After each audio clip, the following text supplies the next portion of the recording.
Well, good afternoon, everyone. Welcome to our March 9th Belleville City Council meeting. I'll note that Councillor Williams is not in attendance today.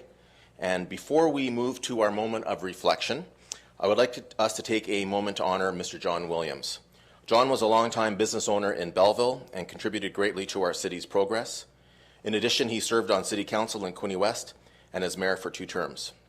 He was a regional champion before it was fashionable and greatly improved the lives of the residents in the Bay of Quinte region. He was always involved in boards and committees and honored the women and men of Canada's armed forces as an honorary colonel. Last week's service in memory of our friend John Williams was tasteful and brought our regional community together to express our condolences to the family and to express our gratitude. On behalf of the City of Belleville and all of our residents, we offer our sympathies to his wife Heather and his sons Brad, our fellow councillor Ryan, and the extended family. The flag at City Hall was flown at half-staff in the week following his death, and we have a book of remembrance that residents were invited to sign, which will be presented to the family. It is here at the back of the room, and I encourage everyone to sign it this evening if you haven't already done so. I would now like us to have a moment of silence for a great man who has left us too soon.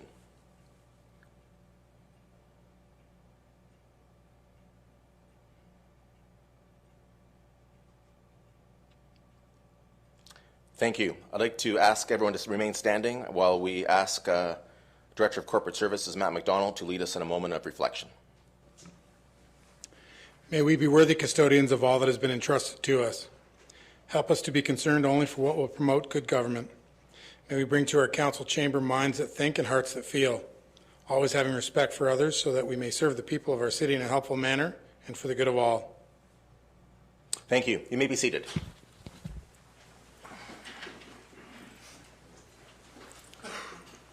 Item 3 on our agenda is a disclosure of pecuniary interest and general nature thereof. Councillor McCaw. Thank you. I believe it's 8B1, please. Thank you. I saw someone else's hand. Councillor Millette. Yes, 8B2, item 4.4. Great. If you can just fill out your forms and give them to Mr. McDonald. We have no public meetings today, so we'll move to number 5, reading and confirmation of minutes. Minutes of the regular council meeting of February 10th, 2020, special council meeting of February 18th, 2020, and the regular in-camera meeting of February 10th, 2020. Can I get a motion out on the floor? Moved by Councillor Kelly, seconded by Councillor Culhane. Any discussions or questions? Seeing none, all in favor? Item is carried. We'll move to deputations, and it's my pleasure to invite Mr. Peter Gabriel, who is the president and the head coach of the Skyhawks football club, who will make a deputation to council. Mr. Gabriel, if you want to come forward, just push that button, turn the red light on, and the floor is yours.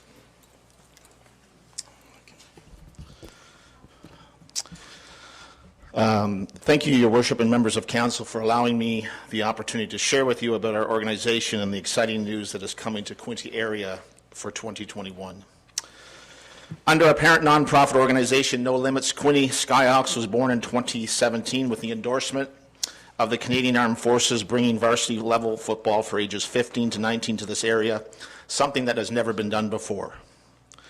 Since this time, we have seen the growth of football increase in our region to where we now have over 600 athletes taking part in Quinte Skyhawks flag football, Skyhawks adapted programming for our special needs community, Quinte Skyhawks minor football, which is 9 teams from Bancroft, Campbellford, Madoc, Napanee, Trenton, and Belleville, and of course our Quinte Skyhawks varsity program, which draws athletes throughout Hastings County and as far away as Kingston, Napanee, Brighton, Campbellford, and Bancroft. Adding to the growth, and a big part of the reason why I'm here this afternoon, in April of last year, our executive was approached to put an expansion bid to bring a junior national football team to Eastern Ontario. The bids went out, we received the bid, we did the application, and this junior team would allow athletes another venue to continue their pursuit of football, which would enable them to work, go to college, or apprentice in a trade. After months of hard work, we presented to the Board of Governors at the CGFL level, and I'm proud to proudly announce today that the Quinte Skyhawks has been awarded a junior under-22 franchise in the Canadian Junior Football League in this area of Ontario. What this provides athletes the opportunity to continue their dreams of playing next level like the CFL, while being able to pursue vocational interests outside of the university setting. The CGFL is comprised of 3 conferences: Western Conference, Prairie Conference, and the Ontario Conference. Our goal is to put Belleville on the map and show the nation how passionate Eastern Ontario is for football. We are truly excited about this next chapter and the opportunities for this region. With this opportunity ahead of us, we are very excited about an opportunity that's presented, which is Loyalist College. We have already begun talks with Loyalist College about mapping out a partnership where our under-22 program can be used as a recruiting tool for the student athletes who still want to play football but do not want to attend a university. Other centers in the CGFL, like Windsor-Fratman, have been partnering with their community college, St. Clair's College, for several years. We feel that the growth and success of our program will be closely tied to the growth and success of bringing student athletes from outside our community, as well as retaining some of our own local athletes to stay and go to Loyalist College. I cannot say enough how big this is for the sport of football in this area. I have coached countless young men who wanted to keep playing but had no aspirations to go off to university. Now we have an answer. My reason for today coming to you with a deputation is to share with you the exciting news for this area and for Eastern Ontario, but also to bring awareness to the needs that are required for our club to be successful. Mary Ann Sills has provided a rich history of sport, making the fields on Palmer Road a sought-after destination by many centers. Youth of all ages have enjoyed the field of play where dreams were born and where destinies were revealed. Today I'm asking for your support to complete that dream by making Mary Ann Sills Park that will draw in championship weekends, junior play across all sports, and professional level games to inspire the younger generation. To make this happen, we are asking Council to consider the following upgrades: adding change rooms to accommodate the need of Mary Ann Sills, to upgrade the washroom showers to allow for the removal of portable toilet structures, add accessibility paths, build elevated stands with a press box, and importantly, barrier between the fans and the field of play for safety. Having a venue like this for our spring, summer, and fall sports will continue to brand Belleville and this region as a destiny of choice for outdoor sporting events. Saying all this, let me first mention what a venue like this means economically for our community. It will allow the city of Belleville to host provincial tournaments, college-level championships like the Men's and Women's Ontario Collegiate Athletic Association Soccer Championships, exhibition games at high level showcasing players hoping to attend university and colleges, varsity-level championships weekends showcasing the best of the best across all sports at the high school age. And a dream of ours as an organization is someday to be able to host a CFL exhibition game or practice right here in Belleville. All of these possibilities will bring in tourism dollars, helping local businesses. Why do this, you say? It's simply to set the stage for the youth of our community to be inspired. Which brings me to my second point, which is the social impact. Every club will benefit greatly, growing the sport, promoting their sport, and most importantly, getting more and more youth involved. The same way youth today are inspired when they watch the Belleville Senators or the Wellington Dukes and believe someday that they will be that person. We envision the same for the young girl and boy watching their favorite sport at Mary Ann Sills, dreaming to be that next soccer, lacrosse, football, rugby star. Let's make this happen. Having a venue like this will truly be a field of dreams.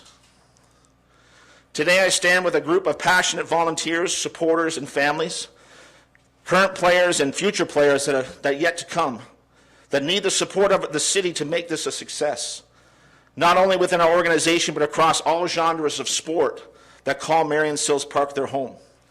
They all have a vested interest to grow their sport, inspire the next generation, and showcase their sport on the next level. For us as an organization, we are committed to working with the city of Belleville to make this a reality.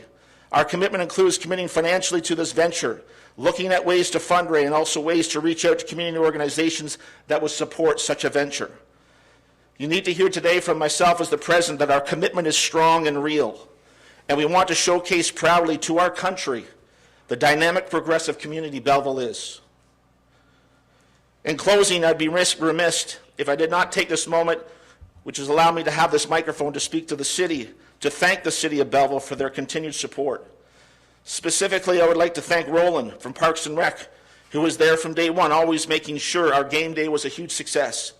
To Mary Boyd and Erica Rogers from the city's booking department, who have gone far above and beyond making sure we had practice and game fields booked.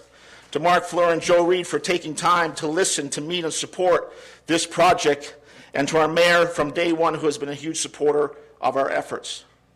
Thank you for your time, and we look forward to what the future holds. Go Skyhawks. Great. Well, good to have you here, Mr. Gabriel, and it's exciting news about this. We met last spring when you were going through the process of consideration, so this is absolutely terrific news. And I know that you have had some meetings with city staff, particularly I think Manager Reed told me about a meeting that they've had. As you know, we're going through our Parks Master Plan review now, and I know you can't wait for that to finish, so we are doing some work with it. But this is very exciting news. As our community grows, this continues to grow. We've got a rich football history in this community, including now with young Mr. Stevens, who's been signed by the Waterloo Warriors. So he'll be going to university as a quarterback there, doing very well. So we're really proud. I love attending your events. Helping with your, with your coin toss and everything else. It's really a great credit. That facility needs some enhancements to be able to be more user-friendly for you. We understand that. But we want to thank you. What we'll do is we'll refer this back to staff as they continue to work with you through that process. But I'll open it up for any questions from my colleagues. Colleagues, any questions? Councillor Millette. Thank you, Your Worship. Through you to Mr. Gabriel. Well done. Hats off to your organization. As a member of the Belleville Bulldogs, we have a long history at that facility as well. I know that we too welcome clubs from all over Ontario, even provincial and national sides, junior sides in for training. I know that some of the upgrades you're speaking about are much needed. It's an absolute gem of a facility across all of the fields and pitches that we have there. Have you reached out to the other organizations, Bulldogs, as I just mentioned, soccer, some of the user groups there as well?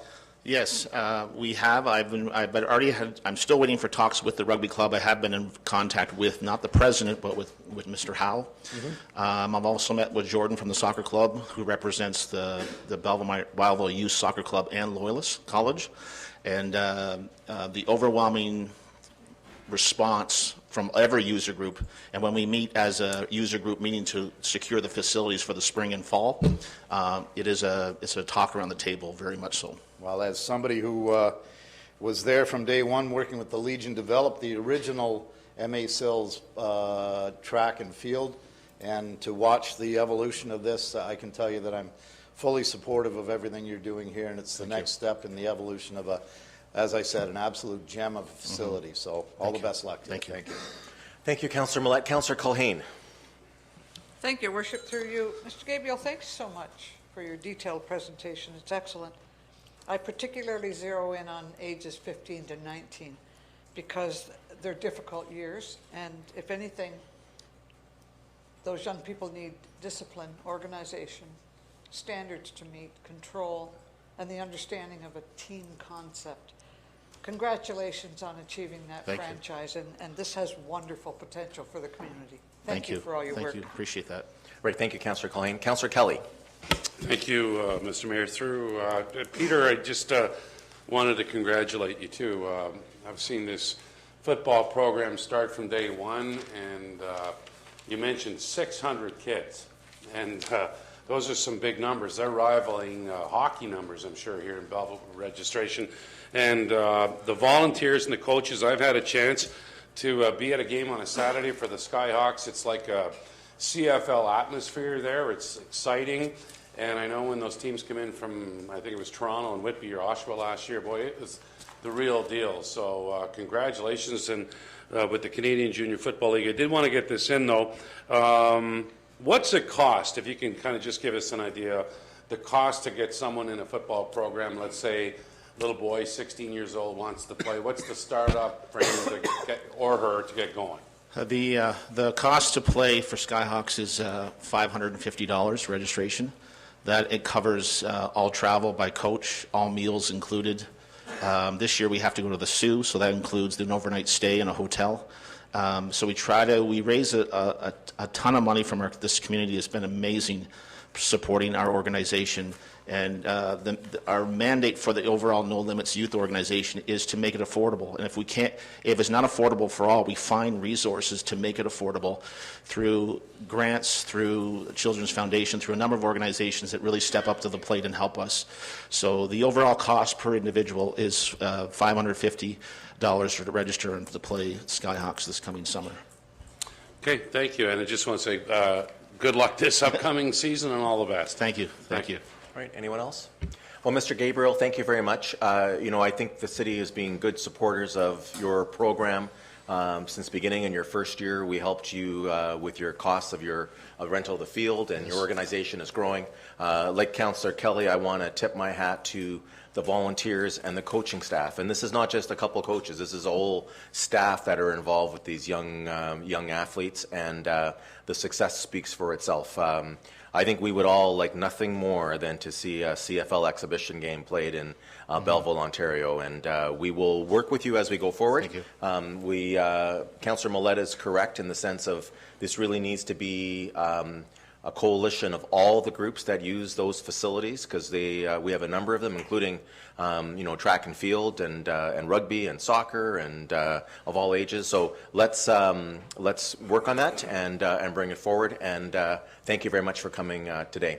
All right, I appreciate that. Thank you. Colleagues, the resolution is that the deputation by Peter Gabriel, President and Head Coach of the Skyhawks Football Club, regarding recommended upgrades needed at Marianne Sills Park and the commitment they have to raising funds be received and referred to staff. Can I get a mover and a seconder? Moved by Councillor Carr, seconded by Councillor Sandison. Any discussion? All in favor? It's carried. Thank you very much. Next, I'd like to invite Tim McKinney and Melanie Cressman to come forward, representing the Rotary Club of Belleville, who will make a deputation to Council. Good afternoon, everyone. There's more than just two of you, Mr. McKinney. Sorry. Yeah, no problem. Maya Yes. Navrat. I'm sorry? Maya Navrat from Quinte Conservation. And yes, okay. Hi, Maya. How are you? Good. Please go ahead. Good evening. Thank you, Mayor Panchak and councillors, for your time. And on such a beautiful spring day, it's just the perfect opportunity to think spring and talk about planting trees. And that's what we're here to do today. We'd like to talk to you about a new Rotary initiative called Rotary Loves Trees. And Rotarians, just for a bit of background, we're steeped in history with tree planting, and it stems right back to our very first president, Paul Harris, who in the 1920s and 30s spent a lot of time traveling across Europe and internationally, spreading the word of good fellowship and what Rotary is all about. And during that time, he quite often, every time he made a stop, he would plant a tree in the name of fellowship and goodwill. And Rotarians across the world carry on this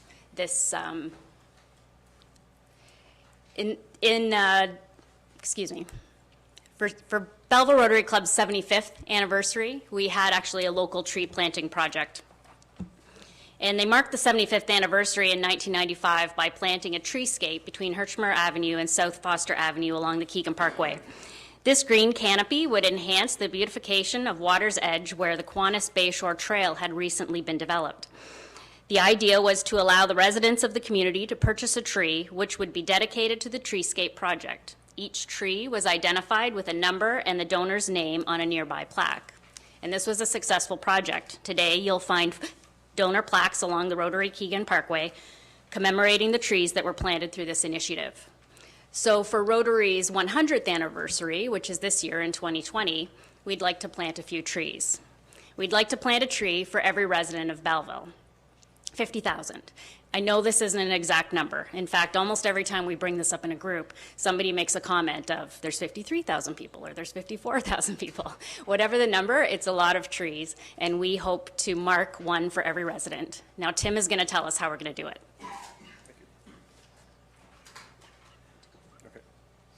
Thanks, Melanie. The Rotary Club of Belleville wants to launch a tree planting project this year on April 25th. That will be an initial tree planting of trees on East Swicks Park. Our partners for this project will be Quinte Conservation and the City of Belleville.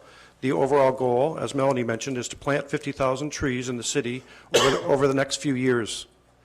We have had some great discussions with Joe Reed, General Manager, Transportation Operations Services, and with city staff. And we want to kick off our planting on April 25th. with 1,500 trees. This is a hands-on project where Rotarians will be doing the actual planting. Maya Navrat from Quinte Conservation has been a great supporter of our initiative, and Quinte Conservation has actually agreed to supply the first 1,500 trees for this event. The planting will take place on East Swicks Park. You can see the little overhead there. So in that area designated in blue, so it's on the walking trail, East Swicks Park, behind the dog park.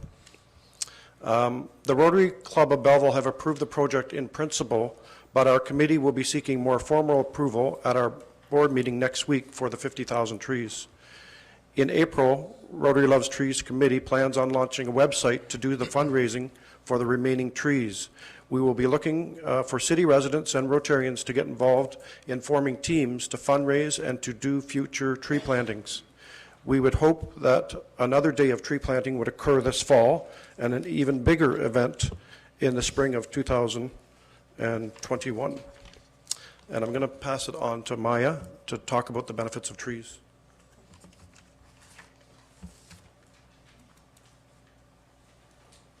Okay, thank you, Tim.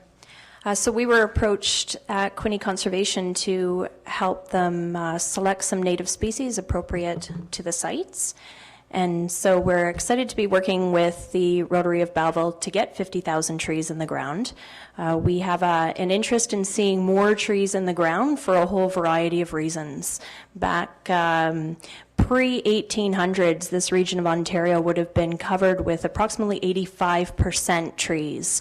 And then by late 1800s, a lot of the forest had been cleared for development and to make room for agriculture and for the lumber industry.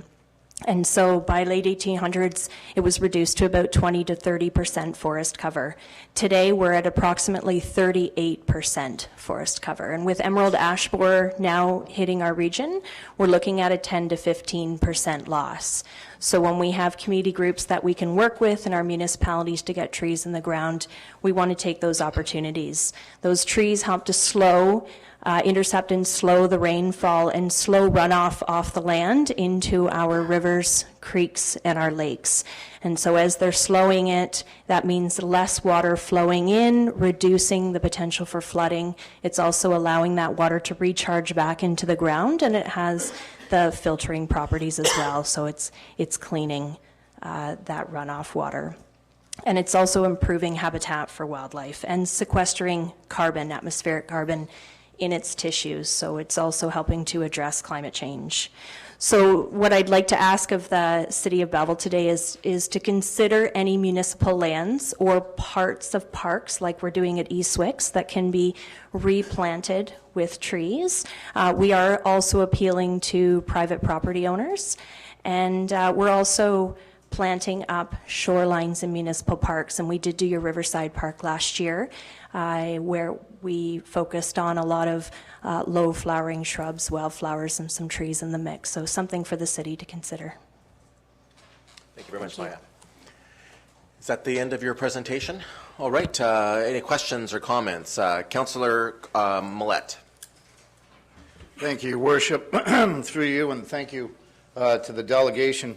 Now, this has been an initiative that some of us around this table are aware of on the Green Task Force. Mary from Avondale Flowers actually brought the initiative to His Worship and myself at the end of last year. We brought it forward. She has then moved on. So the impetus has really taken on a life of its own. And the 50,000 trees is a great initiative. We congratulated Mary on her enthusiasm, but I'm happy to see that she's teamed up with Rotary to take this on, and that you're moving forward. Now, I know that through our deliberations and some of our discussions at the Green Task Force, we're doing this in bits and pieces, I guess it is, and we can't put all 50,000, of course, in one place. Have you worked at all with Highway of Heroes and those other groups for planning ideas? Any of the other? Yeah, we have had some discussions with those organizations, but we're looking strictly at the City of Belleville for this project. Okay. And we've had discussions with Joe Reed about other areas of the city that we can do some planting. Do we know how many, I may have missed it, how many trees this year as part of So this? 1,500 on April 25th. Yep. But that will be basically a kickoff to our fundraising. Yeah. And the area designated will only allow for up to 1,500. So, and we didn't want to do more than one site on an initial planting. Yeah. We want to get our feet on the ground. We know it's going to grow and branch out. Well, yeah, it's as I said, it's a great initiative, and I think once you get, very good. Once you get public support, it'll truly blossom. All right, Councillor Thompson. Thank you very much for coming, and I think it's great. The other day when we got their agenda, I just happened to get a magazine to my house, Broadview, and in it there's an article on planting trees. Oh. And I'd like to read it if I may have that time, a little article. Psychological professor at University of Regent is researching relationship between environment and mental health. If we focus on the possible threat, we feel fear, she says, and we often get paralyzed by that. On the other hand, focusing on what we can be done, such as planting trees, helps alleviate anxiety. We know that people are much better handling difficult news if it comes with that about it. And it says, every tree we plant bolsters our spirits. Planting trees also stimulates our social bonds. So congratulations to you. Thank you. Great, thank you. Anyone else? Well, Mr. McKinney and Ms. Cressman and Maya, thank you very much for your presentation. You know, you cannot say enough about the relationship between the City of Belleville and the Rotary Club of Belleville. For 75 years, for, you know, now with Rotary celebrating its 100th anniversary, you have been there for us. We can look around the city at multiple parks and structures and all the contributions the club has made. And I think it's fitting to have an ongoing legacy of 50,000 trees or more, depending how this goes. I know that you are on the lookout for additional sites, and you're working with Mr. Manager Reed along those lines, and I think we all are very supportive of that. And we're looking forward to April 25th and the launch. Thank you very much for coming. And please relay back to your members our gratitude as a city for the fact that you are giving back, and giving back in a very meaningful way. Thank you very much. So with that, my colleagues, resolution that the deputation by Tim McKinney, Melanie Cressman, and Maya, representing the Rotary Club of Belleville regarding a new initiative, Rotary Loves Trees, a one-day tree planting to occur at East Zwick's Park in partnership with the City of Belleville and Quinte Conservation on April the 25th, 2020, be received. Moved by Councillor Kelly, seconded by Councillor Culhane. Any discussion? All in favor? It's carried. Thank you. The next item will be Perry DeCola, our General Manager of Environmental Services, and Indra Maharan of the Ontario Clean Water Agency, who will make a deputation to Council. I hope I pronounced that correctly, and if not, please feel free to correct me. But I'll turn it over to you, Mr. DeCola. Good afternoon, Your Worship and members of Council. I'll be handing this over to Indra, who's our partner with Ontario Clean Water Agency, to do a presentation. But our scope and idea with this project is to change the outlook. There's that old adage, one person's garbage is another person's treasure.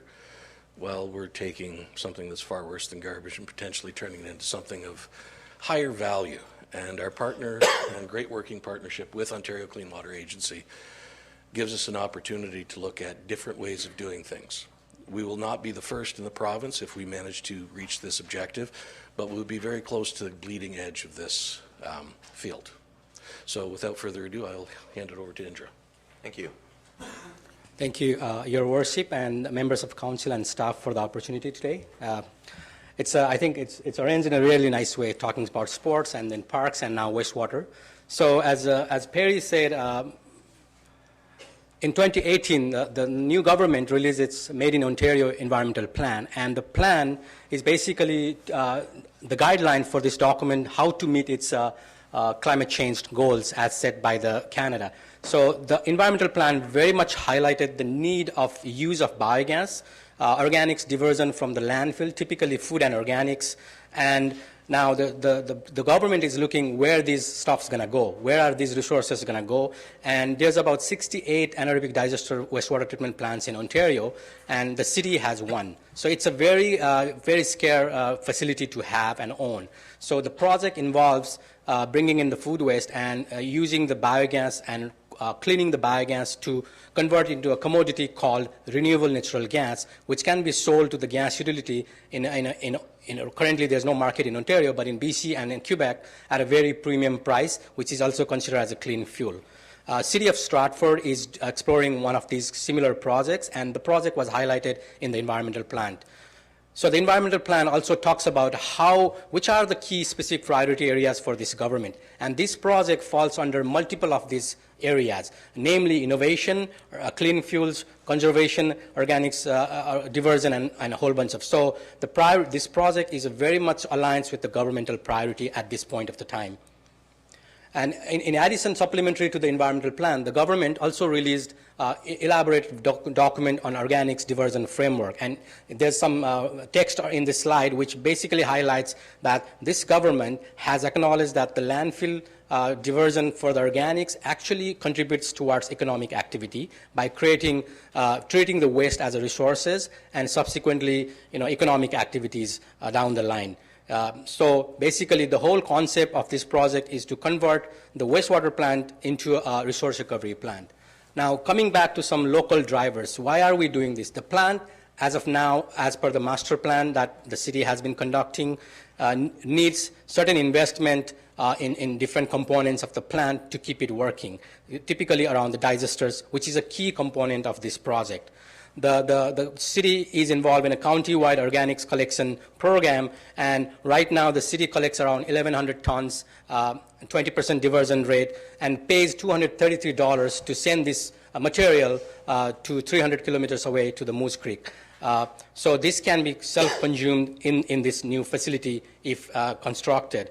The other driver is a biogas recovery option. Right now, the city is contemplating to produce the electricity from the existing biogas production. We plan to increase this biogas production by a significant amount through bringing in the much higher quality food and waste and converting that into renewable natural gas. Aqua and the city has been continuously doing energy conservation efforts, and we have resulted in the savings of $1.1 million since 2009. So this project is a continuation of that. We have focused a lot on energy efficiency activities. Now we want to generate the energy, which is by cogen or by the gas. Funding availability. Currently, in the federal level, there's a lot of funding programs that is actually funding these kinds of projects because it fits into innovation, organics diversion, and a greenhouse gas reduction. So these are the local drivers.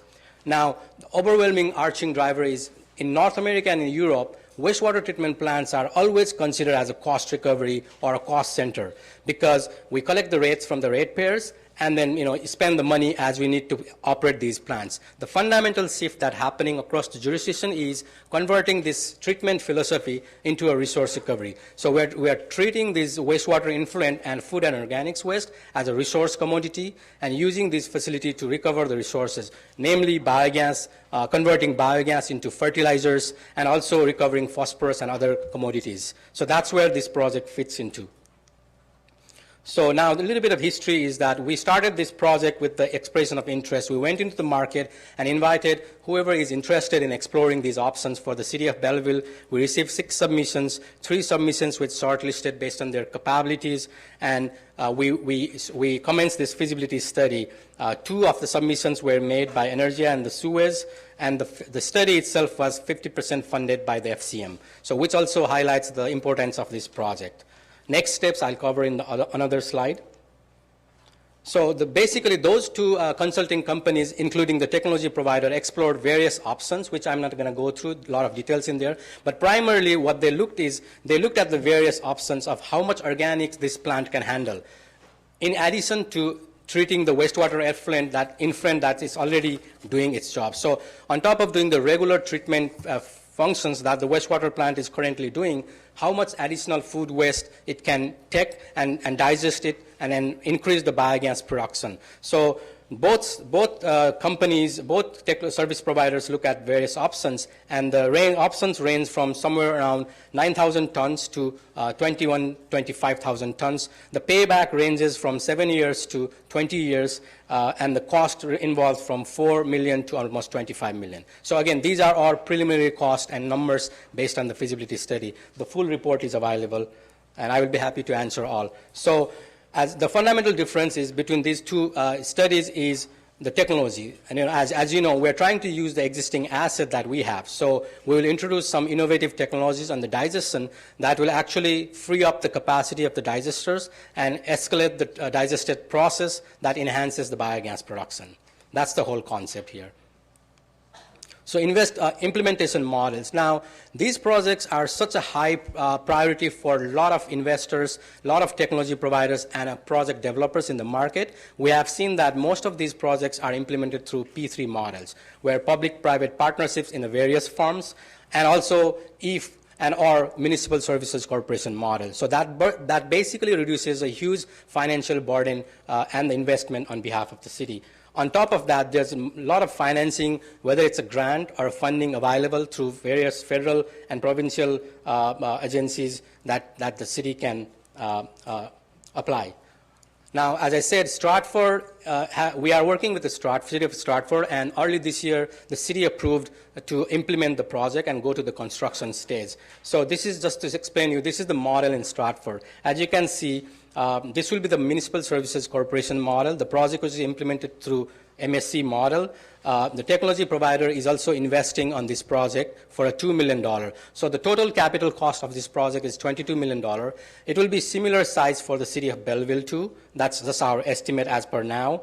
And the city is just investing 1.5. That's the amount that the city has been estimating to upgrade its digester as a status quo if they don't do the project. So they're not putting any additional amount on top of what they were supposed to put. And Aqua is investing, matching that 1.5. We applied to the funding agency and we got a $5 million grant. So remaining $12 million is coming from a public financing programs. And we already almost in the verge of securing the gas offtake contract. We are selling the renewable natural gas to a BC utility at a very premium price. And Ministry has given us the draft environmental approval. So this is going ahead as we speak. Now, similar to this project, the city, as you can see in the wastewater plant, the city will be putting in the reception building where the food and organics will come in, pre-processed, and converted into a slurry. Now, because of the footprint in the Belleville wastewater plant, we are not recommending that process to take place in the plant itself. It will be somewhere in the offsite. That's the model we'll be bringing a pre-processed slurry into this plant rather than bringing the raw waste, food waste. And we will be upgrading the digesters with the innovative technology. We haven't decided which technology we're going to choose at this point. That's a further exercise we'll have to carry out. And then there will be a component which will clean the gas to meet the renewable natural gas criteria to get that premium price. Now, currently, the Cogen project envisions to use the biogas to produce the electricity, which is a very good option 5 years ago. But in the last 5 years, because of the organics market development and a renewable natural gas market development, nobody produces electricity. Again, it's better than flaring and putting in an environment to get some revenue back, but injecting into gas pipeline is a key one. And now Barry can explain more on our engagement with Enbridge, is a gas utility. We have been with them discussing informally, and they are willing to invest on the project subject to the business case development, and they will be willing to explore buying the gas too. So there's a huge opportunity here. And just to show you the slide with what's buzzing around, net zero is a concept that the facility will be net zero in terms of energy. So basically whatever the energy being used in the facility will be produced through this project and other projects. So the next phase, what I'm here to request along with Perry here is that to seek an approval from the city to explore potential partnership model for the project, between city, Aqua, and Enbridge, and any other potential investors or off-take takers or technology providers.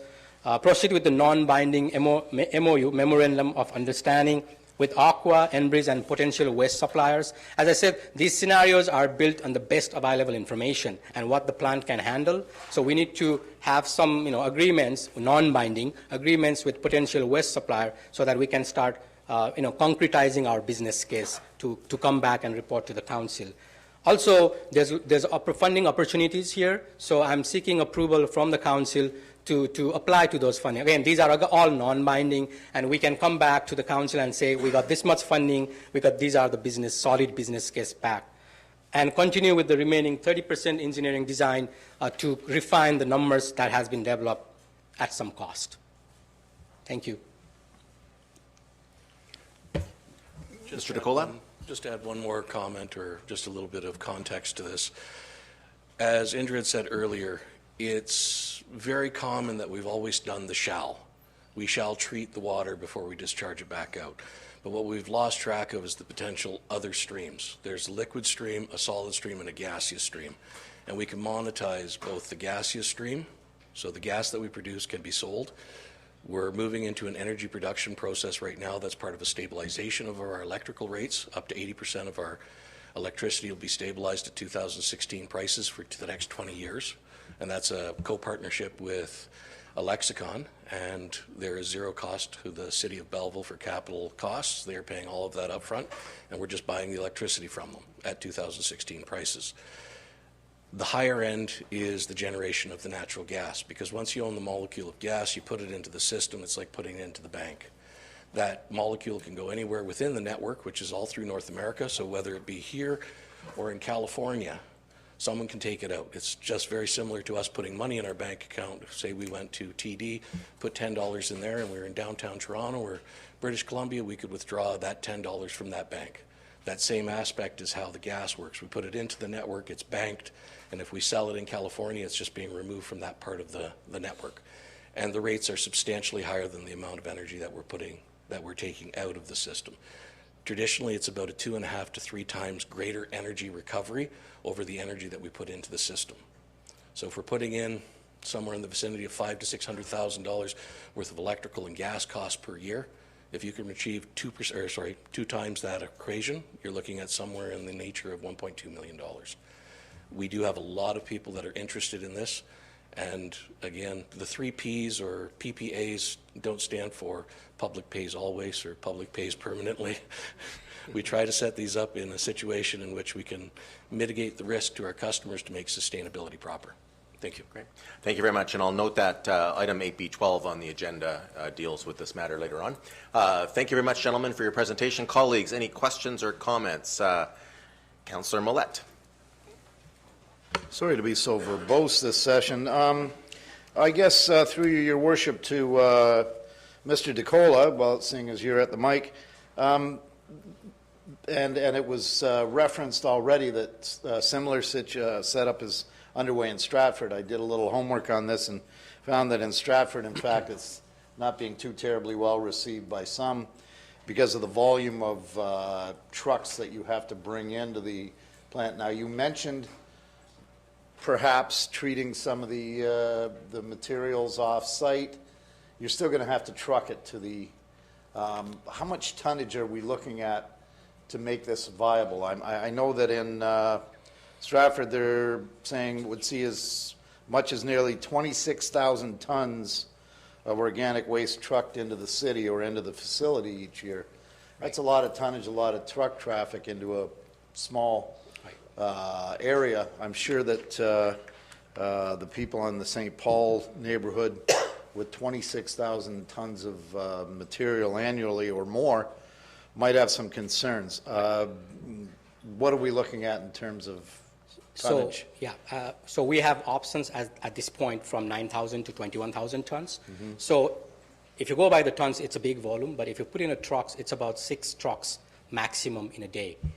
So both ways, so about 3 to 4 trucks in a day.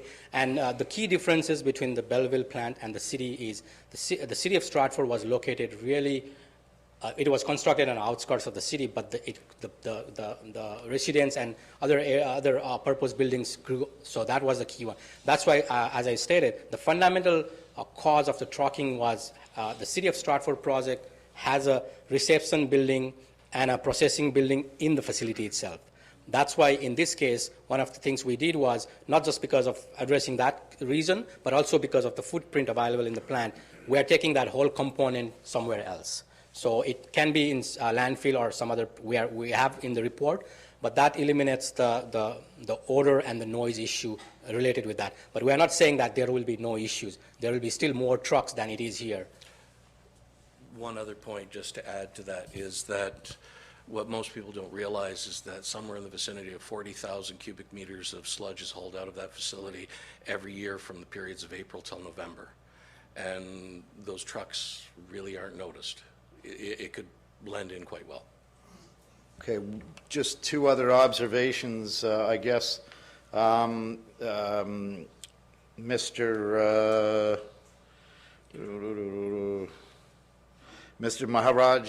Maharajan mentioned the fact that cogeneration was so 5 years ago. It was so, this is just as ambitious, and I think 5 years ago we were pretty impressed to see that cogen was something that we could do down there.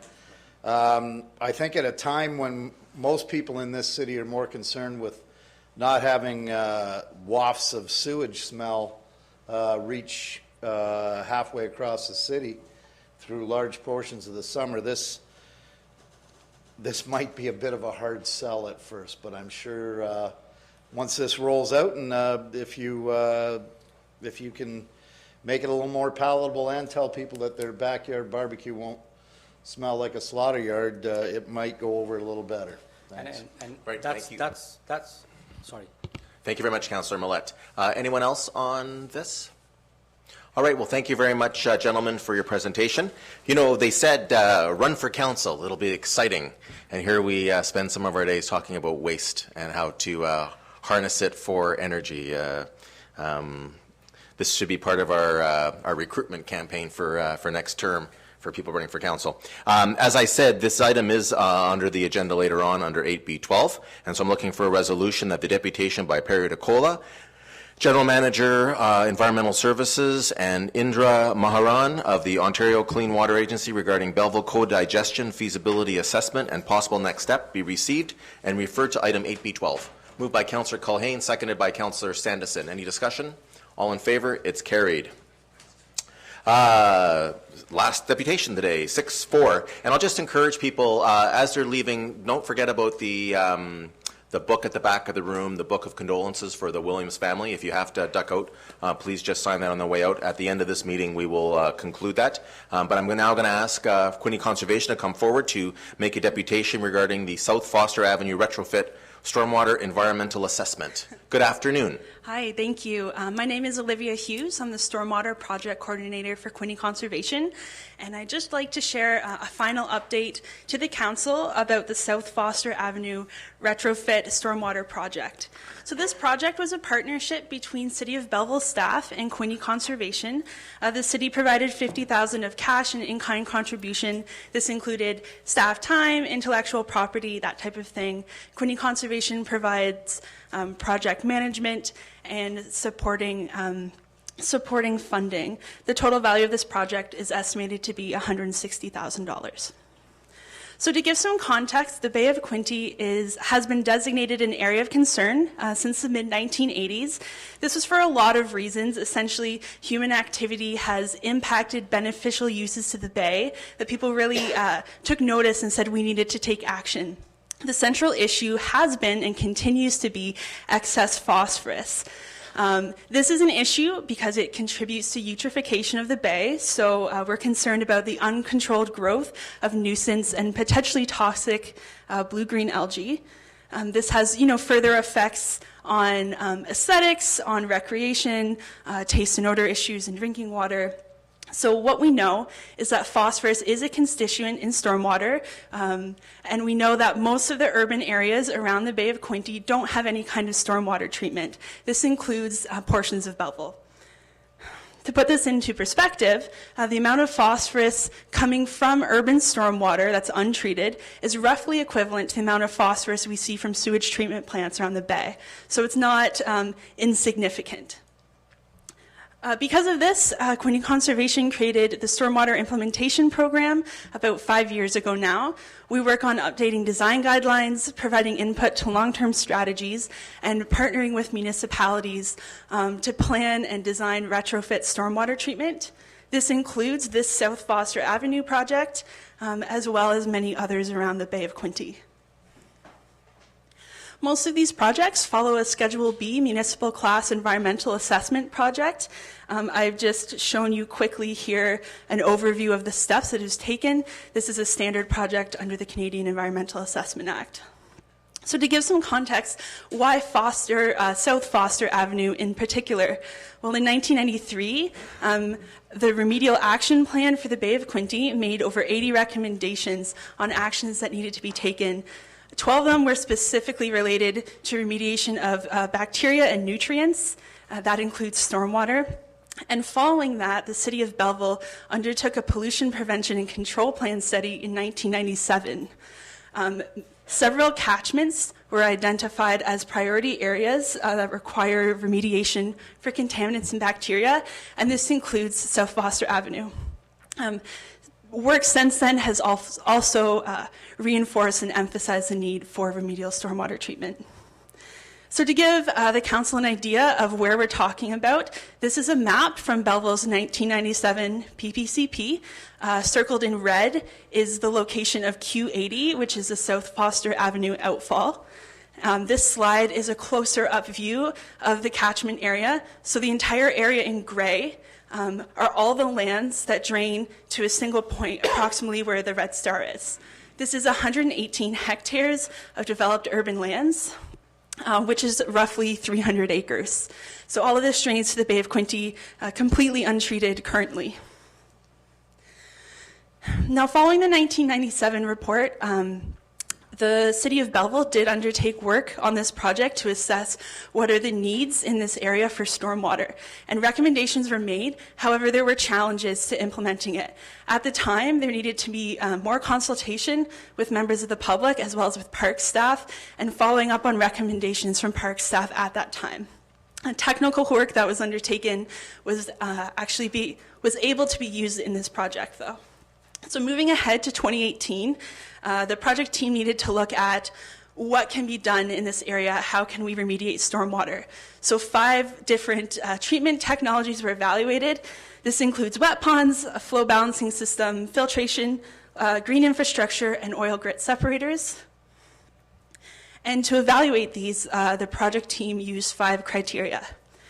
So an engineering consultant provided technical information, and essentially each of them were judged or assessed based on these 5 criteria, and that includes water quality benefit, construction costs, how compatible will it be with adjacent land uses, what are the operations and maintenance considerations for city staff, and constructability and safety objectives.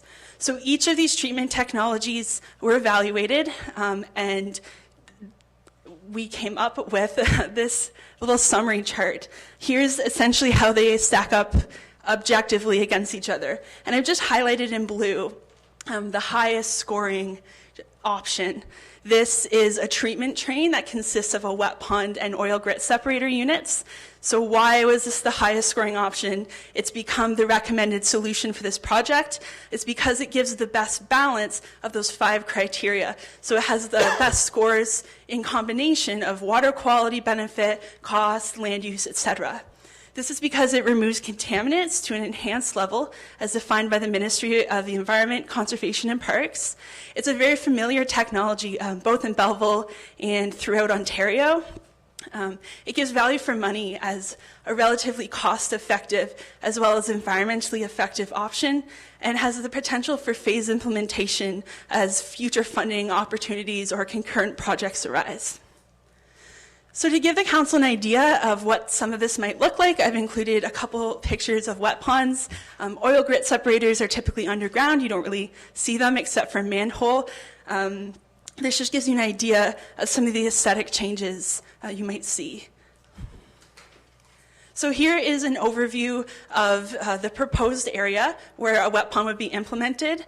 I've highlighted in yellow where the wet pond and oil grit separator units would be proposed to go, and I've labeled some of the adjacent features. This includes the waterfront trail, a turtle pond, nearby sewage treatment plant. So as I mentioned, more consultation needed to be done with the public and with park staff. Because of this, we had the project team had a face-to-face meeting with the Parks Department, presenting all of the treatment options as well as the preferred solution. And a discussion about the pond footprint was had as it's adjacent to existing recreational features. In general, there was agreement that a wet pond would be acceptable in this location, especially with the ongoing success of the nearby turtle pond and the potential to match the aesthetic features. So here's a photo of South Foster Park. On the left is the area of the proposed stormwater treatment facility. It's currently underutilized. On the right is a photo of the turtle pond and how that is aesthetically. As well, I mentioned that we held public open houses. There were 2. Generally, feedback was quite positive. Sentiment was that the city sets an important example by undertaking these projects, and generally positive comments on the proposed use of lands. So here are some conceptual design features. These would be settled in the Parks and Open Space Master Plan that's currently underway, but this gives you an idea of how a wet pond might be tied into the area. This could include extending walking past the waterfront trail or adding recreational amenities, potentially aesthetic plantings that can match nearby water features. So finally, where are we at in this project? We have completed the technical work and satisfied the requirements for the environmental assessment process and have now posted notice of completion. This has let the public know they have 30 days until the end of March, essentially, to let us know of any last issues to work on with the project team. Moving ahead, there's 2 final steps. This includes commissioning detailed design drawings and drafting an environmental compliance approval application. What these 2 final steps do are allow the city to essentially be ready when it's time to undertake this project. All of the documentation is in place and it's ready to go. So that's it. Thank you. Well, thank you very much, Ms. Hughes. Colleagues, any questions or comments for the presentation? Councillor Culhane. Through you, Your Worship, thank you so much for your presentation. Clean potable water is our single most valuable resource and the most underappreciated resource that we have. Anything that contributes to the purity of the water going into the bay is vital. And I'm delighted to see your presentation and support it. Thank you. Thank you, Councillor Culhane. Anyone else? Well, thank you very much for your presentation, Ms. Hughes, and we look forward to this project continuing to move along. Please pass along our best to everyone at Quinte Conservation. Thank you. Colleagues, a resolution that the deputation by representatives from Quinte Conservation, Ms. Olivia Hughes, regarding the South Foster Avenue retrofit stormwater environmental assessment be received.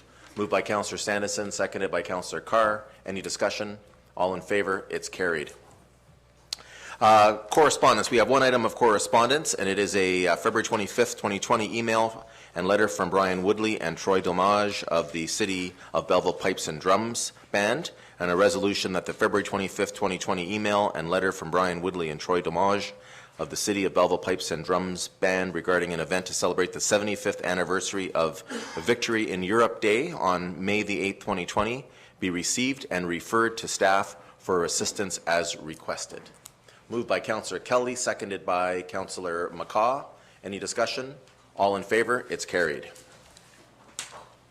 Next, we have a motion to go into Committee of the Whole to hear and consider reports, passing of recommendations and resolutions with Councillor Thompson in the chair. Moved by Councillor Culhane, seconded by Councillor Kelly. All in favor? It's carried.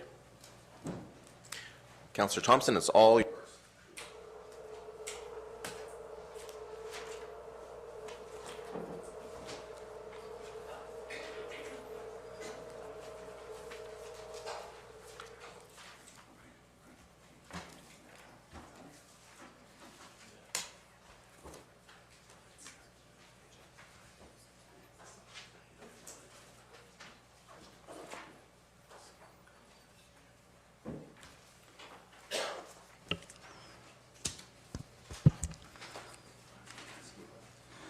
Okay, thank you, folks. Motion to go into Committee of Whole and reports. The agenda shall include under reports items that warrant individual attention from Council. And the first one is 8A1, purchase of 2 2020 Ford Transit 150 XLT cargo vans, capital and fleet asset management report number CFAM 2020-06. Resolution that a request for proposal submission from Benton Fry Ford be accepted for supply and delivery of two 2020 Ford Transit 150 XLT cargo vans in the amount of $76,078.56 plus $9,890.21 HST for a total of $85,968.77. This being the most qualified proposed received, and the mayor and city clerk be authorized to sign the acceptance agreement on behalf of the city and corporation of Belleville, and the clerk be authorized to fix the corporate seal. Can I have a mover and a seconder? Councillor Sean Kelly, Councillor Kelly McCaw. Any questions? Councillor Millette. No questions, thanks. Any other questions? All in favor? Carried. 8A2, Frevo's blanket purchase order, General Manager Transportation Operations Report number GMTOS-2020-08, resolution pursuant to the General Manager of Transportation and Operations Service Report number GMTOS-2020-08, Council authorized the creation of a blanket purchase order to Prevost in the amount of $400,000 for transit fleet repairs 2020. We mover and a seconder for that. Councillor Sanderson, Councillor Culhane. Any questions? All in favor? Carried.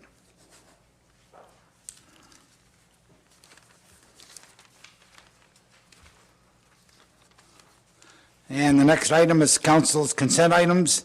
Council may adopt consent items by one motion, but prior to consideration of such motion, members may request the specific items be removed for consideration under such motion. The council can consider such items individually.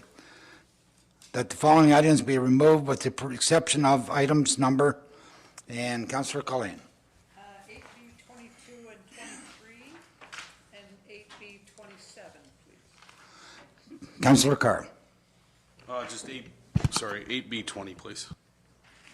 Councillor Sanderson. 8B 1, 8B 15, 8B 17, and the other two have already been mentioned. Councillor Millette. I'll add 8B 12 to that list, please. Councillor McCaw. Just calling for 8B1, just because of my... Okay, thank you. declaration of And you interest. called a conflict there? Okay, thank you. Councillor Kelly. No, thank you. Your worship. 8B3 and 8B27, please.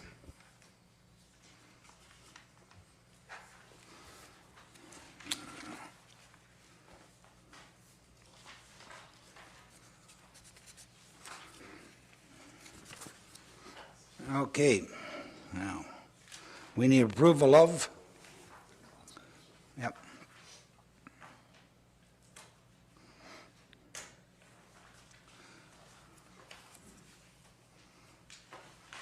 There's a motion, but we should probably do number 2 as well because Chris Millette had So we do this one first. we should, yep. And Kelly pulled it, but we should probably pull 2 as well. So, 1, 2, want to read that? That the following agenda items be approved with the exception of the following items: 8B1, 8B2, 8B3, 8B12, 8B15, 8B17, 8B20, 8B22, 8B23, and 8B27. I have a mover and a seconder for the balance. Councillor Sanderson, Councillor Carr, all in favor? Carried. First item is 8B1 has been conflict of interest by Councillor McCaw, so we'll deal with that one first. And who's in these speaking? Sanderson speaking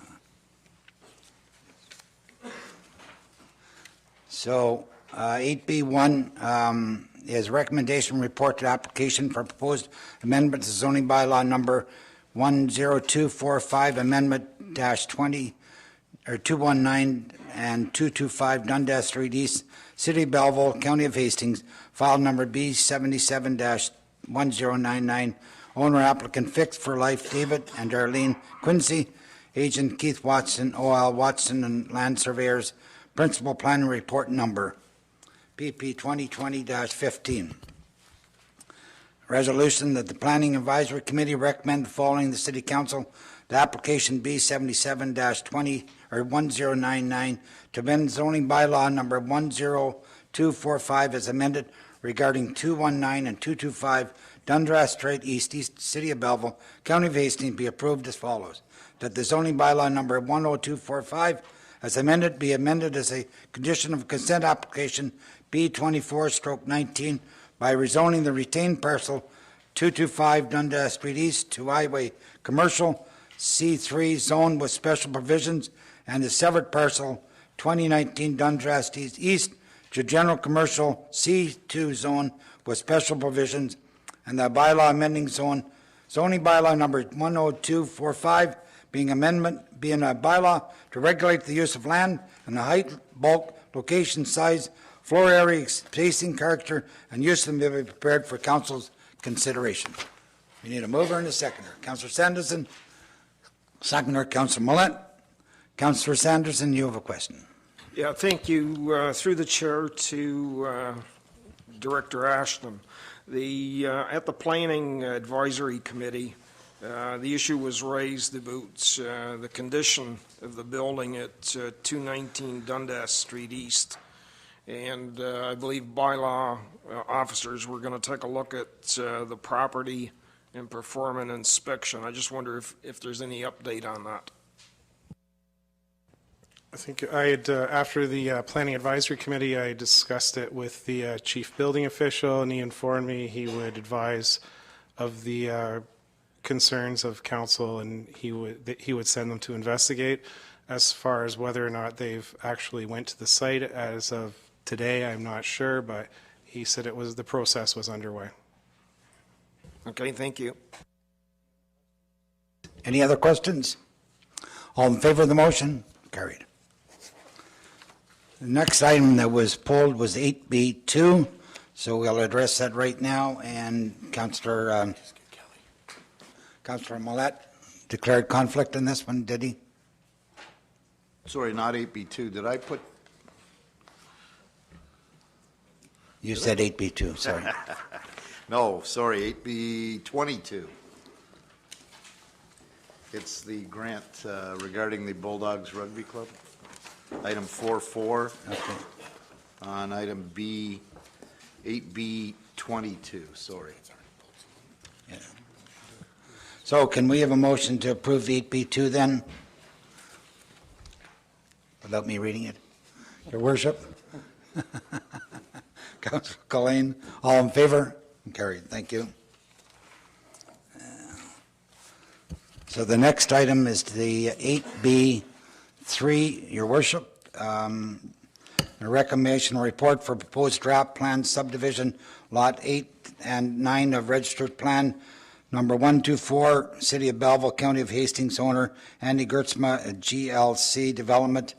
GCL Development Limited, agent GCL Development Limited, agent Gloria Jones and Macaulay Somni Hassan Limited, file 12T-19003. Manager of Approval and Development Engineering and Training Approval, section number APS-2020-07.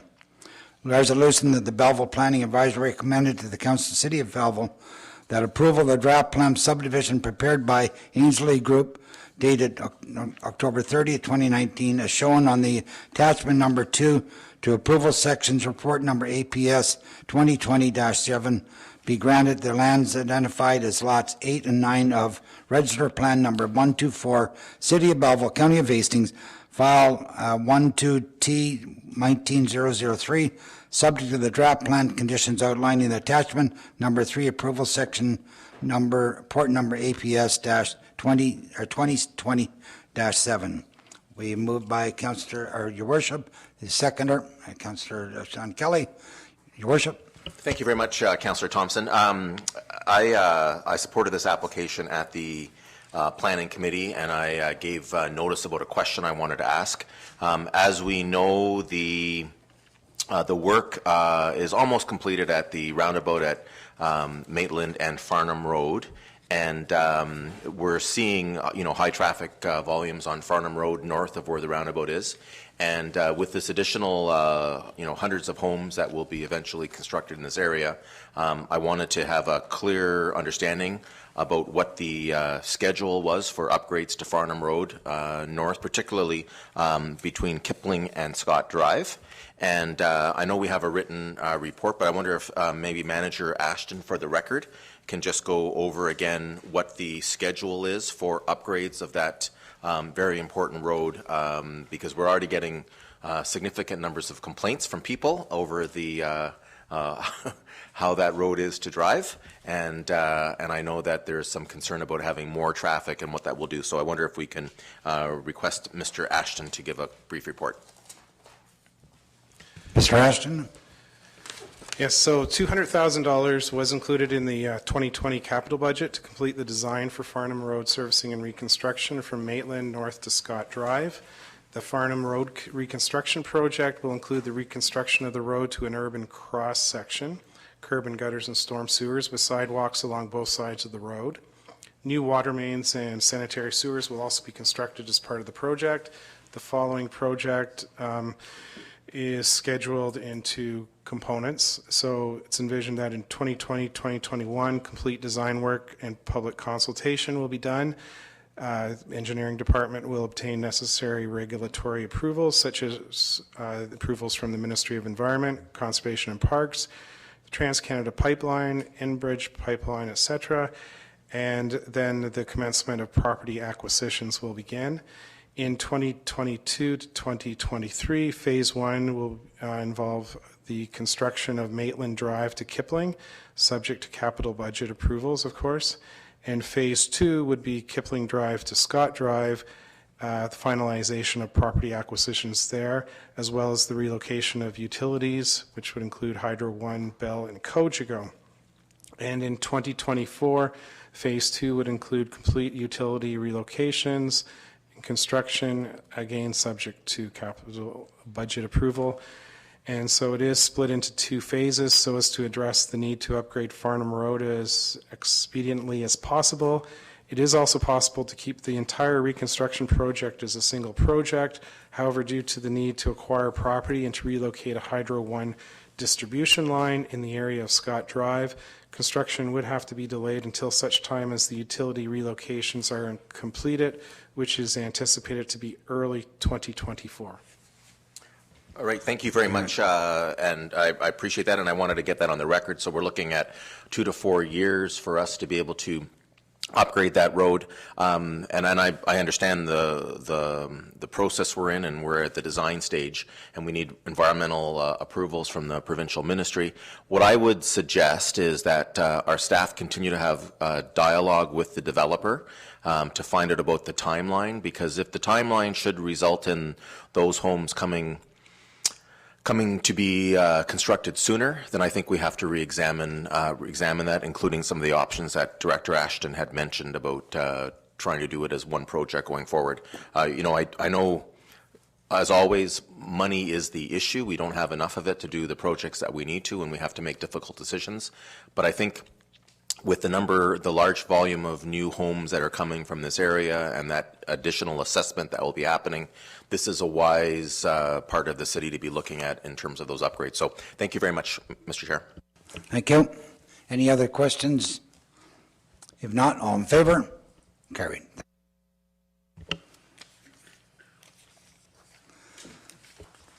Next item is 8B12. It's Councillor Mollet has that, and the Belleville Net Zero Feasibility Study for Belleville WPCP Digestion and Renewable Natural Gas Project. General Manager Environmental Service Report Number GMES 2020-9. Deputation Item 6.3 refers resolution that the pursuit of the General Manager of Environmental Services Report Number GMES 2020-09 read Belleville Net Zero Feasibility Study for the Belleville WPCP Co-Congestion, Digestion and Renewable Natural Gas Cost Sharing Project that Council received the Ontario Clean Water Agency a deputation for information, and that staff pursue potential partnership provincial models, grant opportunities through non-binding MOUs to further the feasibility study between pre-qualified technical service providers, OCWA, potential investors, and the city. We moved by Councillor Millette, seconded by Councillor Sanderson. Councillor Millette. Thank you, and I already spoke on this prior. Just a simple question to Mr. DeCola.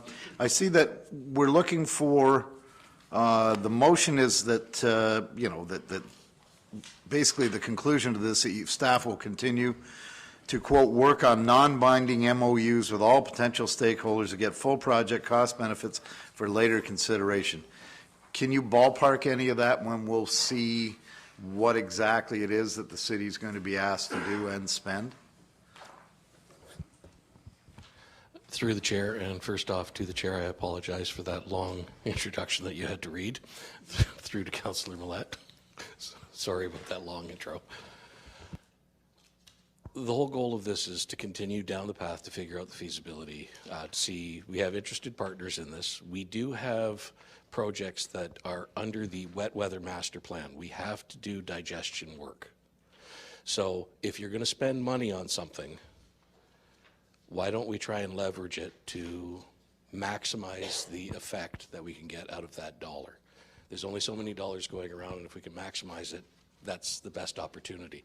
The wet weather master plan will start gearing up, and that's in the vertical infrastructure, so we're going to start doing projects within the wastewater treatment plant, and I believe as part of the wet weather master plan it was approximately $22.5 million or $23 million that have to be done to the digestion side of the facility.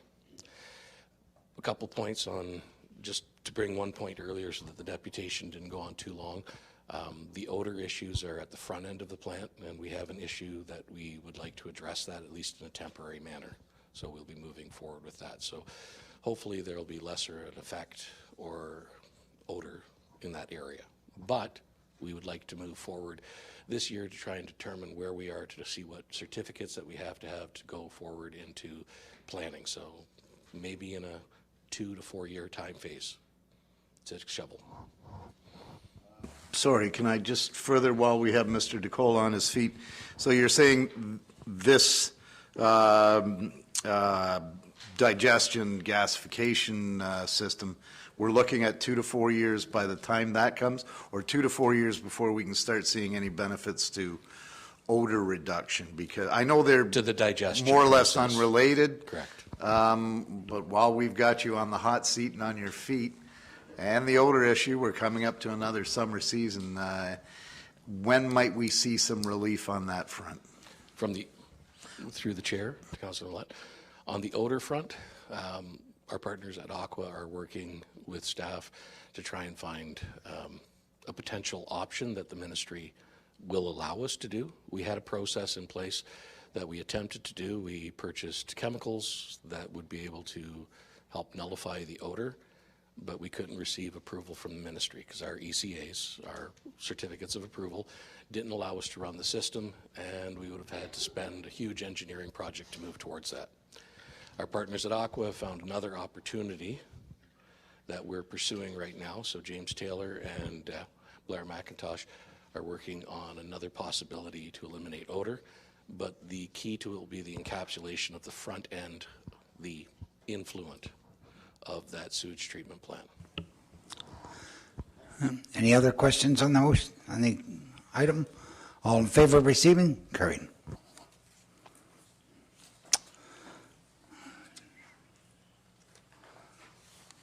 Next item is 8B15, Herkimer Avenue Rail Safety Improvement Funding Agreement, Senior Project Manager, report number ENG 2020-2, resolution that a bylaw to approve and authorize a rail safety improvement funding agreement between the Corporation, the City of Belleville, and Canadian Pacific Railway Company pursuant to Part 2 and 3 of the Municipal Act 2001 be prepared for Council's consideration.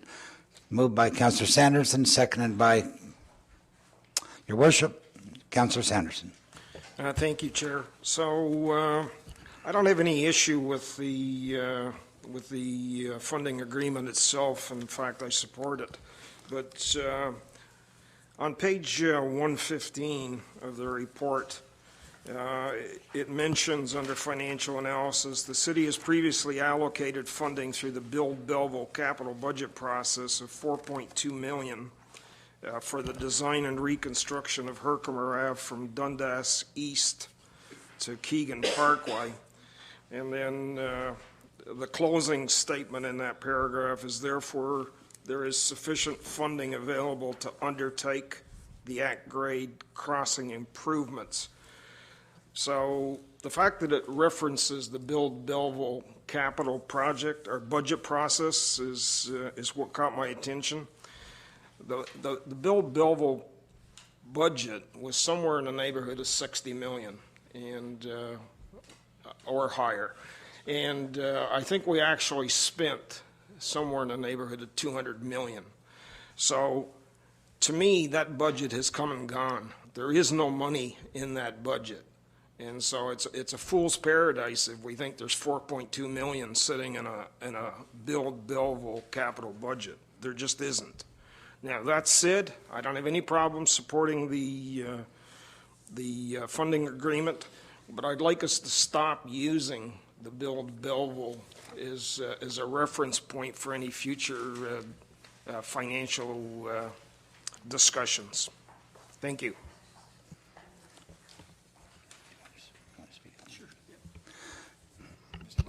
Mr. Bovee will speak on it.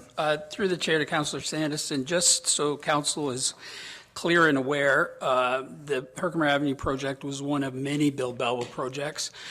There is a capital budget of $4.2 million in that project, confirmed by our treasurer.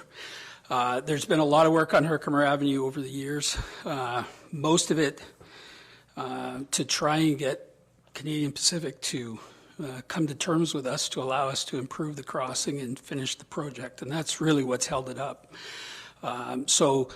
Staff are continuing to work towards getting that done. There is a need for some additional funding, I believe, to get that project done, and it will likely come back before council as part of the capital budget deliberations in the fall to see if there's a flavor to move forward with the project. Any other questions? No, thank you. Then all in favor of the carried.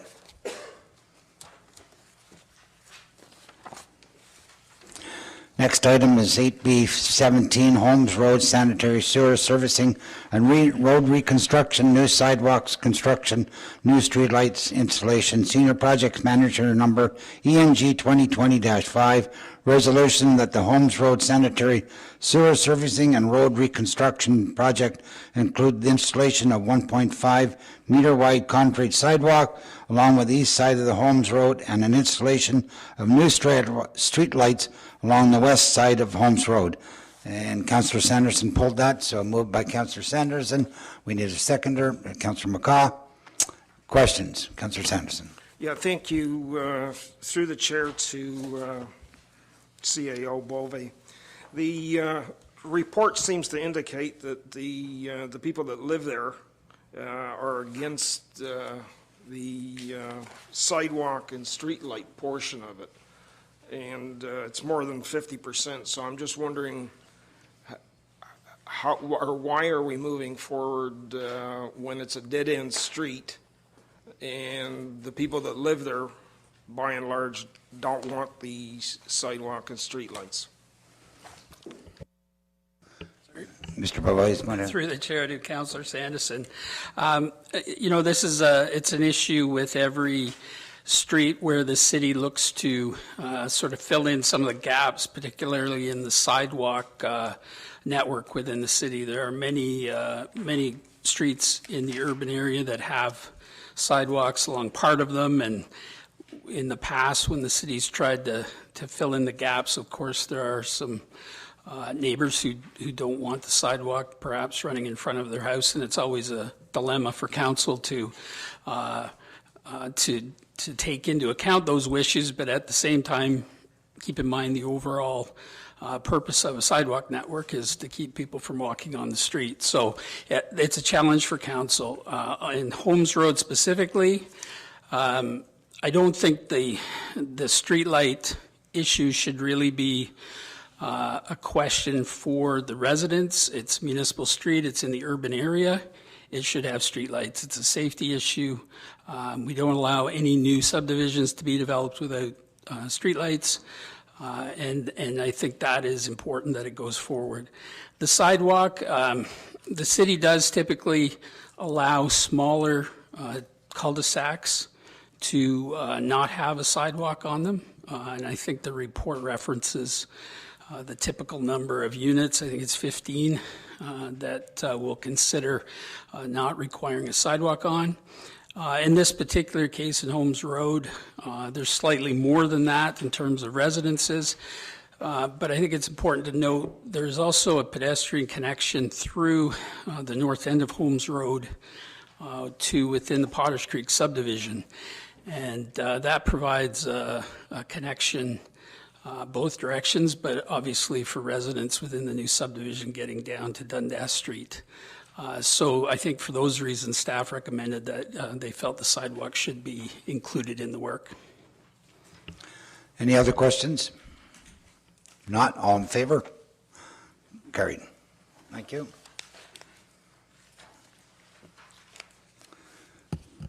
Next item is 8B20, contract number TOS-2020-03, resurface treatment contract, various locations, capital and fleet asset management report number CFAM 2020-08, resolution that the tender submission from Greenwood Paving Pembroke Limited be accepted for contact number TOS 2020-03 for resurfacing treatment contract, various locations in the amount of $962,157.80 plus $125,080.51 HST for a total amount of $1,087,238.31. This being the lowest tender received, the mayor and clerk be authorized to sign the acceptance agreement on behalf of the corporation and the city of Belleville, and the clerk be authorized to fix the corporate seal. Moved by Councillor Carr, seconded by Councillor Sean Kelly. Councillor Carr. Thank you, Mr. Chair. And, the comprehensive road maintenance program started in 2015, and it's good to see this investment continue. Just a quick question through to General Manager Reid, just in terms of the tender amount and the road distance that we're covering. Is that about average? Are we seeing relatively good prices? Yeah, through the chair to Councillor Carr. Actually, unit prices stayed relatively stable this year compared to last year. It was pretty much the same. Last year we did 14 kilometers worth of roadway. This year we're doing about 16. But because we've been doing the program for a number of years, you'll see in the report we're doing about 6 kilometers of single surface treatment over some roads that we did about 5 years ago. This is kind of a preventive maintenance strategy to keep the roads that we have in good condition. Okay, great. Thank you, Mr. Chair. Any other questions on the motion? All in favor? Carried.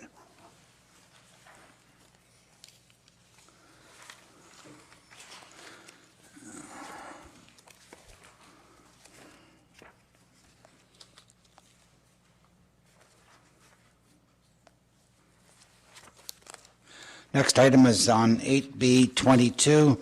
And Councillor Millette has declared a conflict on 8B22. What item was it again? Item 4.4 regarding the Belleville Bulldogs. On 8B22-4.4, he's declared conflict. So before we proceed, we do that right now. So we're going to put that one on the floor, if I may have consent to do that. 4.4. Belleville Bulldogs RFC-C SS0FS Boys Rugby request use of facilities, own facilities, waiver rental fees for AM Sills Park, Thurlow Fields as backup, waiver rental fees for arena as QSWC for breakfast banquet, use of municipal owned equipment material, tables and chairs and banquets, and the City of Belleville Grant Committee approved the request from the Belleville Bulldogs RFC CSS-0FSA Boys Rugby and forward this recommendation to Belleville City Council for approval. This request represented minimal resource cost to the city in the amount of $3,680 plus HST. So can we have a mover and a seconder for that? Councillor Carr, Councillor Kelly. Any questions on that? All in favor? Carried.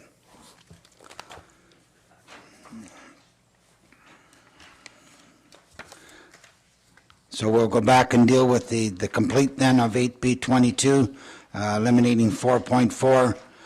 The City of Belleville Grant Committee Director, Finance Treasurer Report Number DF 2020-5, resolution that Council approve the recommendation of the Grant Committee as outlined in the Director of Finance Treasurer Report Number DF 2020-05, City of Belleville Grant Committee. Moved by Councillor Culhane, brought that up as seconder. Councillor Sanderson, Councillor Culhane. Thank you, Mr. Chair. The Navy League of Canada, represented here today by President Carol Taylor and her delegates, I'm sorry? Oh, I'm sorry, I'm on the wrong. Didn't you say 22? Okay, where am I now? You have to give me your indulgence, Mr. Chair. If you're speaking about the... I'm off track. 22, the Grant Committee. Grant, I want to speak to the you'll be speaking on 8B23 then instead of 8B22. Oh, I've got them both down. All right, 23 is fine. Thank you. So, Councillor Millette on 8B22 if you want. Yes, thank you, Mr. Chair. And Point of order, Mr. Chair? Oh. Didn't we already approve it? Just the one, 4.4. We pulled 4.4 for Councillor Millette's, so we're now doing the complete 4. Yeah, I think in the original motion at the beginning, I believe we passed 8B22, but if you could just ask the city clerk to check that for me. City clerk. Through the chair to Councillor Sanderson and all of council, the original motion on this item that Councillor Millett left for as his conflict was on just item 4.4 of item 8B22. The chair, my understanding was we were pulling item 4.4 out of 8B22, deal with it individually, so that Councillor Millett could come back in and discuss the rest of 8B22. Yeah, I understand that, but I believe at the beginning, the very beginning, when we listed the items that we wanted to have pulled, I don't believe 8B22 was pulled, but I may be wrong. 8B22 by my records was pulled. Yes. Thank you. So we'll go back to 8B22 then. Councillor Millette, you were speaking on it. Thank you very much, Mr. Chair. I guess to whomever can answer the question, item 4.5 under 8B22, Professional Sport Fishing Organization. This is the Berkeley B1 as I understand it. Their ask was for $16,000 and the motion was that the City of Belleville Grant Committee table the request from the Professional Sport Fishing Organization. That's the name of this organizing group for this Berkeley B1.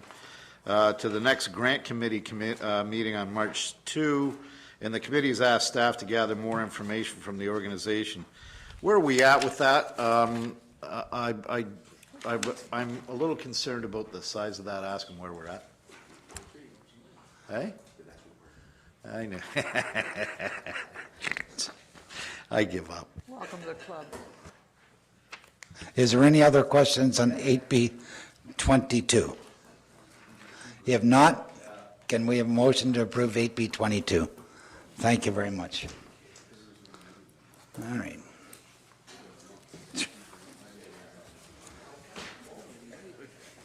All right. Now we are on 8B23. City of Belleville Grant Committee.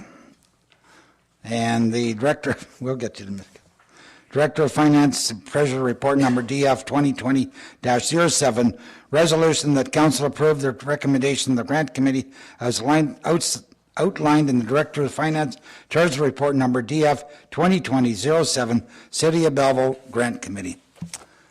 We need a mover and a seconder. Councillor Colleen. Seconder, Councillor Sanderson. And this was pulled by Councillor Colleen. Councillor Colleen. Thank you, Mr. Chair. So I'm addressing item 4.6 on page 159, and the item refers to the Navy League of Canada application to the Grant Committee. The Navy League is represented here today by President Carol Taylor and her delegates. This league has a life-altering impact on the young people that pass through the program. Young people crave order, discipline, constancy, a sense of belonging and accomplishment. They get all of that from the Navy League. They don't get it at home often, and they are not getting it at school. Unfortunately, the League has been doubly impacted by the sudden death and very unfortunate death of past President Barry Bevan and the damage to their waterfront building and dock. Ms. Taylor has stepped up and taken the reins and is faced with the organization itself and the waterfront damage to their building and dock. They made a request to the Grant Committee in the amount of $48,000 for repairs, recognizing that waterfront damage will continue, but caught between a rock and a hard place, essentially. It did not meet the application criteria for the Grant Committee. I would like to move that this request be redirected to the Social Infrastructure Fund, and further, if it does not meet the Social Infrastructure Fund criteria, that it go forward to operating budget discussions. If I could have a seconder. We have a motion. Councillor John Kelly has seconded the motion. Further discussion on the motion. Councillor Sanderson. Thank you. Through the chair to our finance director.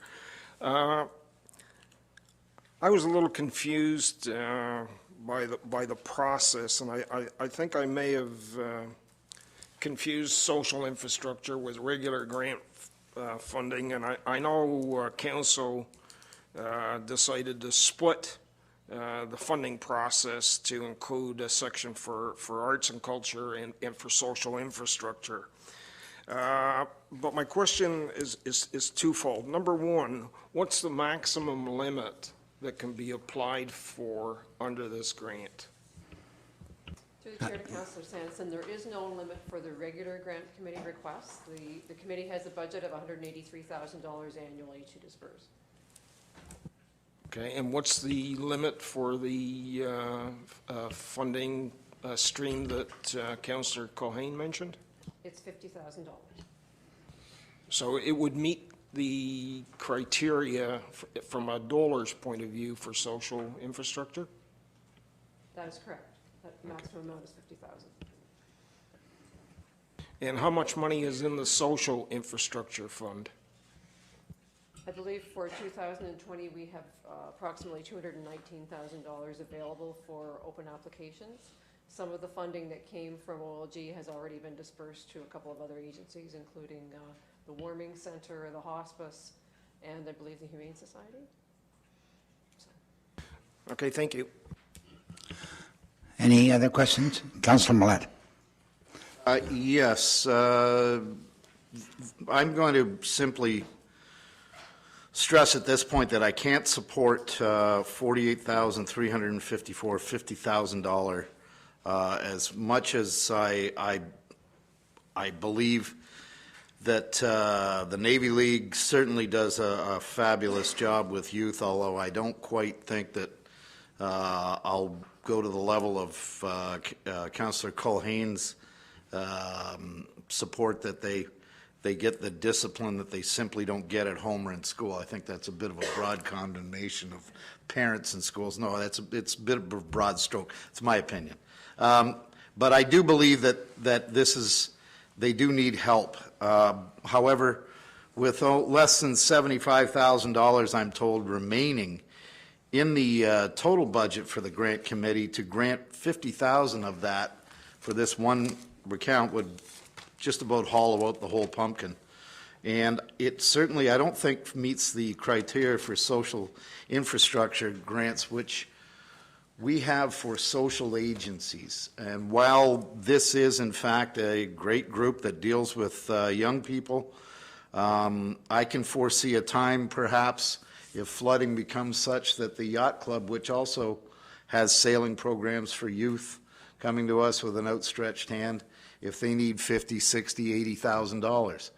We're in a, and again, this is in no way to denigrate the work that the Navy League does, and I understand that they have some serious financial challenges with this dock replacement, but I can't support the motion that's on the floor. I would, if it doesn't pass, propose that a lesser amount, but that would come if the motion that Councillor Culhane has put forward doesn't pass. Thank you. Okay, we have a motion right now. We'll speak on the motion, Ms. Councillor Sanderson. Well, I'd like to speak to the motion and in part to the comments I just heard. So it sounds like the motion that's been put on the floor wouldn't receive acceptance if we go down that road at the social infrastructure based on what's being said. But the Navy League of Canada and the Belleville Sea Cadets in particular have been here since 1928. They are, and no pun intended, they are an anchor institution in our community. And when this request came forward, I did ask Finance over the last 10 years, how many grant applications have the Belleville Sea Cadets asked for assistance on, and how much money have we provided to them in the form of assistance? And the answer on both was zero. So this council, I think, needs to find a way to help the Navy League of Canada. If you think about their dock, the fact that we've had two 100-year events in the last 3 years, their situation is unlike any other nonprofit organization in our city. And I believe that they did have some discussions with Peter Ling about the best way to go ahead and manage the project in terms of what would be physically the optimal solution. But it's hard to conceive that you've got a Belleville Sea Cadet group who one of their things is providing seafaring education and training, and they don't have a dock to hook the boat up to. So I'm strongly in favor of providing them the assistance, whether it's 100% of the 48,000 or whether it's 50%. I think we need to find a way to do it. So that said, I'm not sure, perhaps as Councillor Millette said, if the existing motion on the floor gets defeated, maybe we could refer it to Finance or extract it from the report here and deal with it separately on its own merit. So I'm wondering if that's maybe something that Director of Finance can make some comments on so that we can hear from her. Thanks.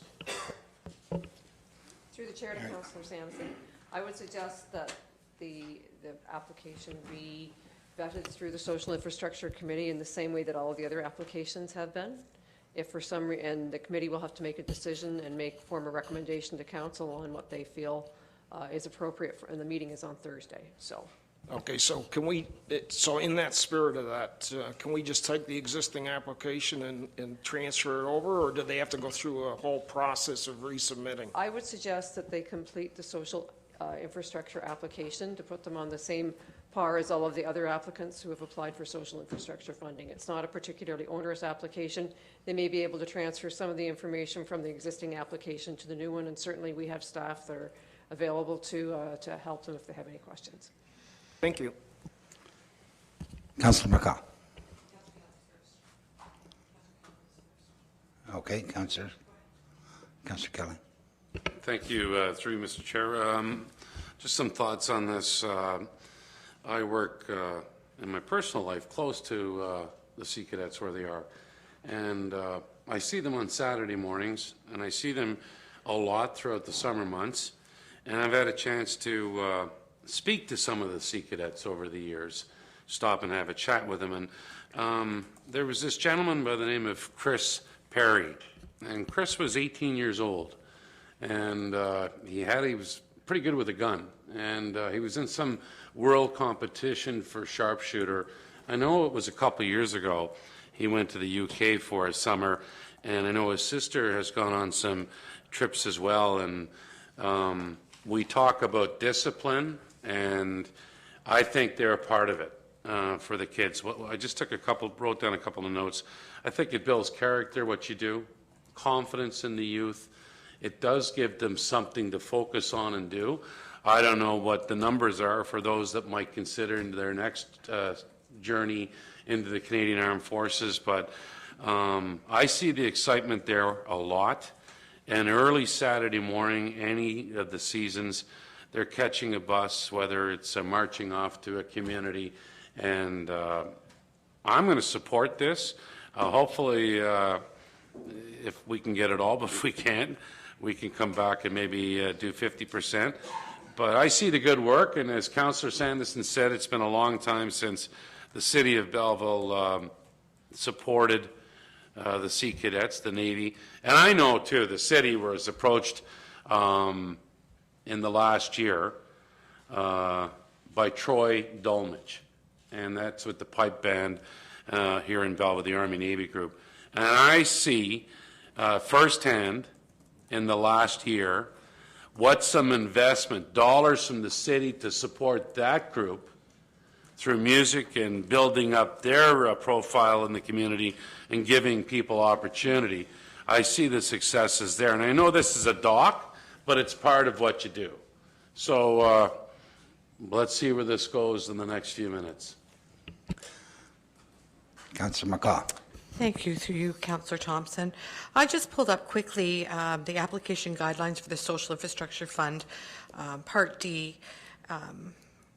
Requests for social infrastructure grants will be assessed by the grant committee, and recommendations brought to council based on availability of the requested funding, potential financial impact to the municipality, contribution to the well-being of members of the community, recognition of a worthwhile program or cause, overall community impact, any other criteria deemed suitable by the grant committee.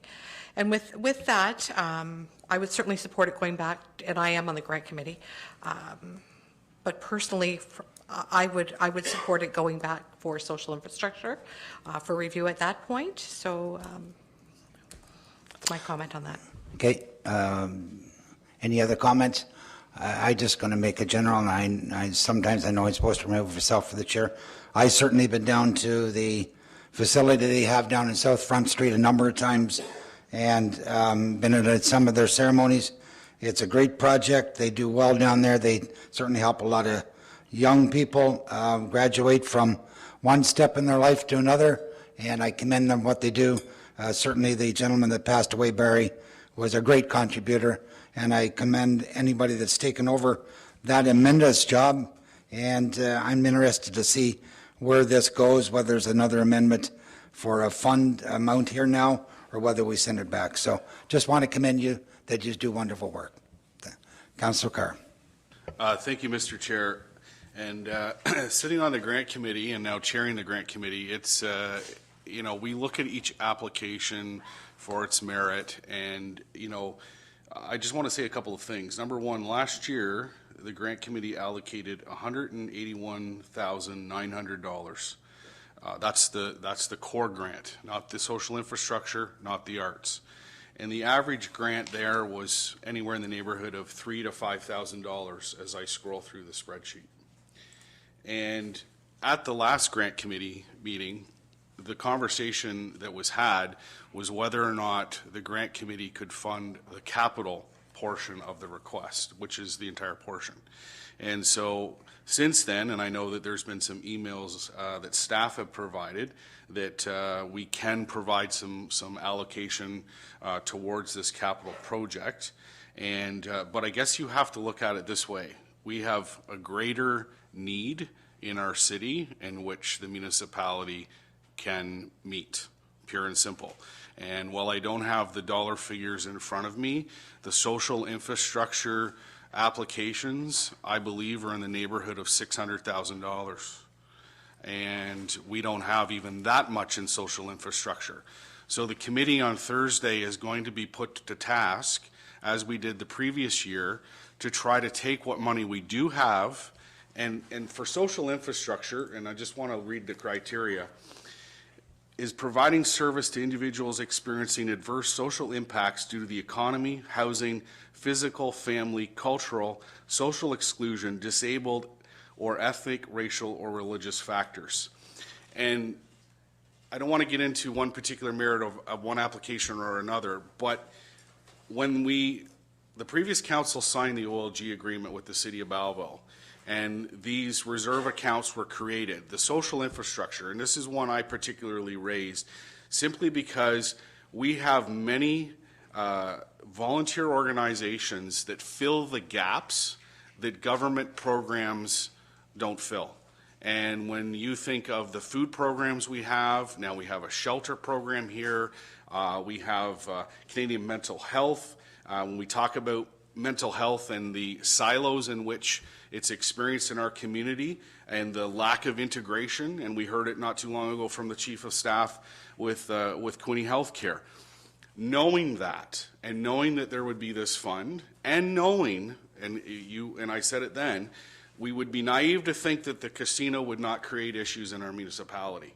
And what better way to deal with some of those issues is to use money from that organization to pay for the gaps in our community of which core government funding is missing out. That was the intent.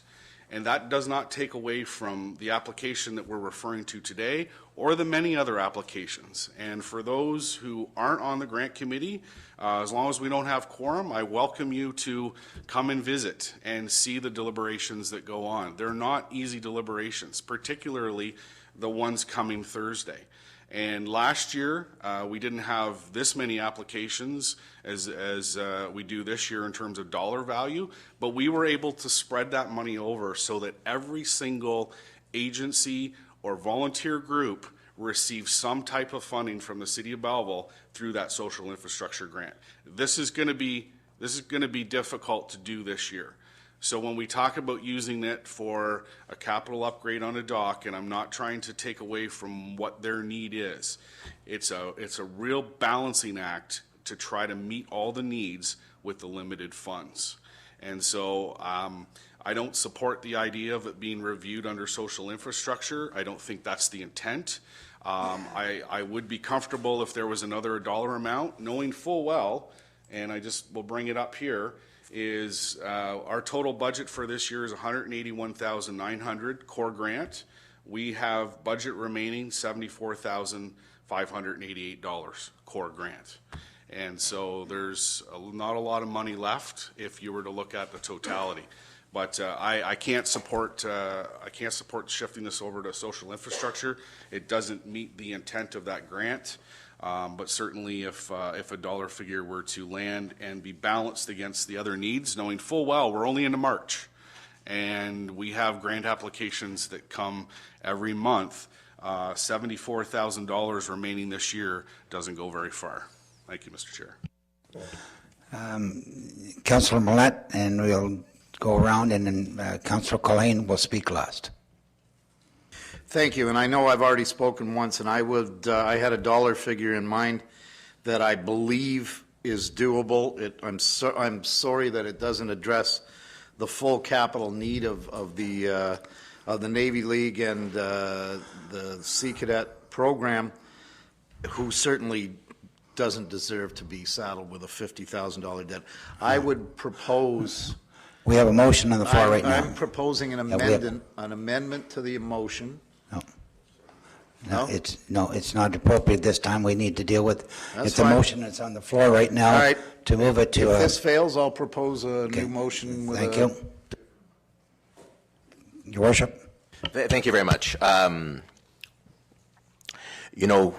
This is now my 6th year that I've been on Belleville City Council, and I can tell you that each and every year I have been part of decisions that have had to say no to many worthy and important organizations in the community.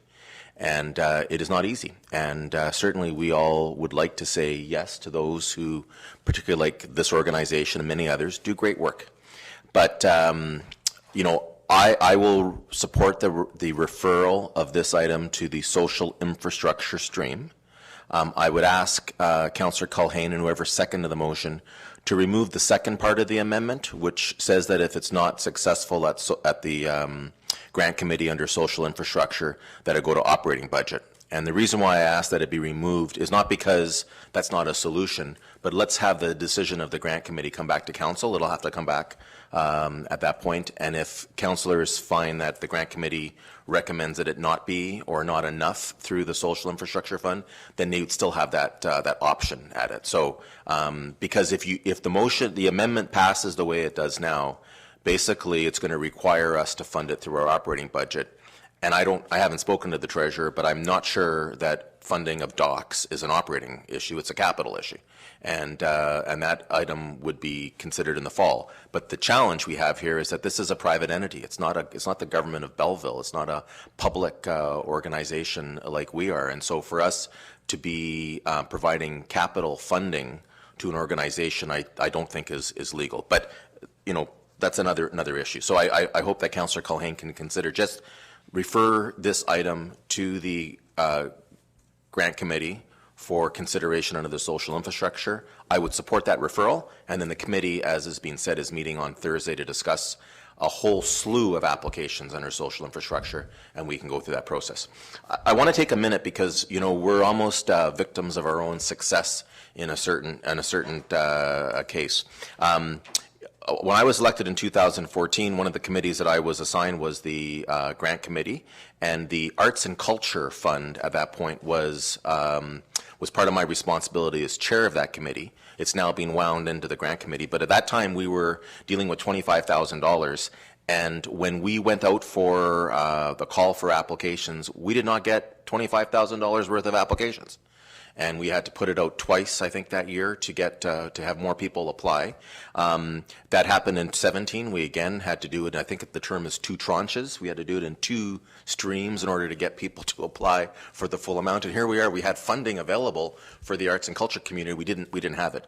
2018, we were fully subscribed, and then in 2019, Councillor Carr now is responsible with the old Arts and Culture Committee, which, as I said, is now being folded in, and it's being fully subscribed.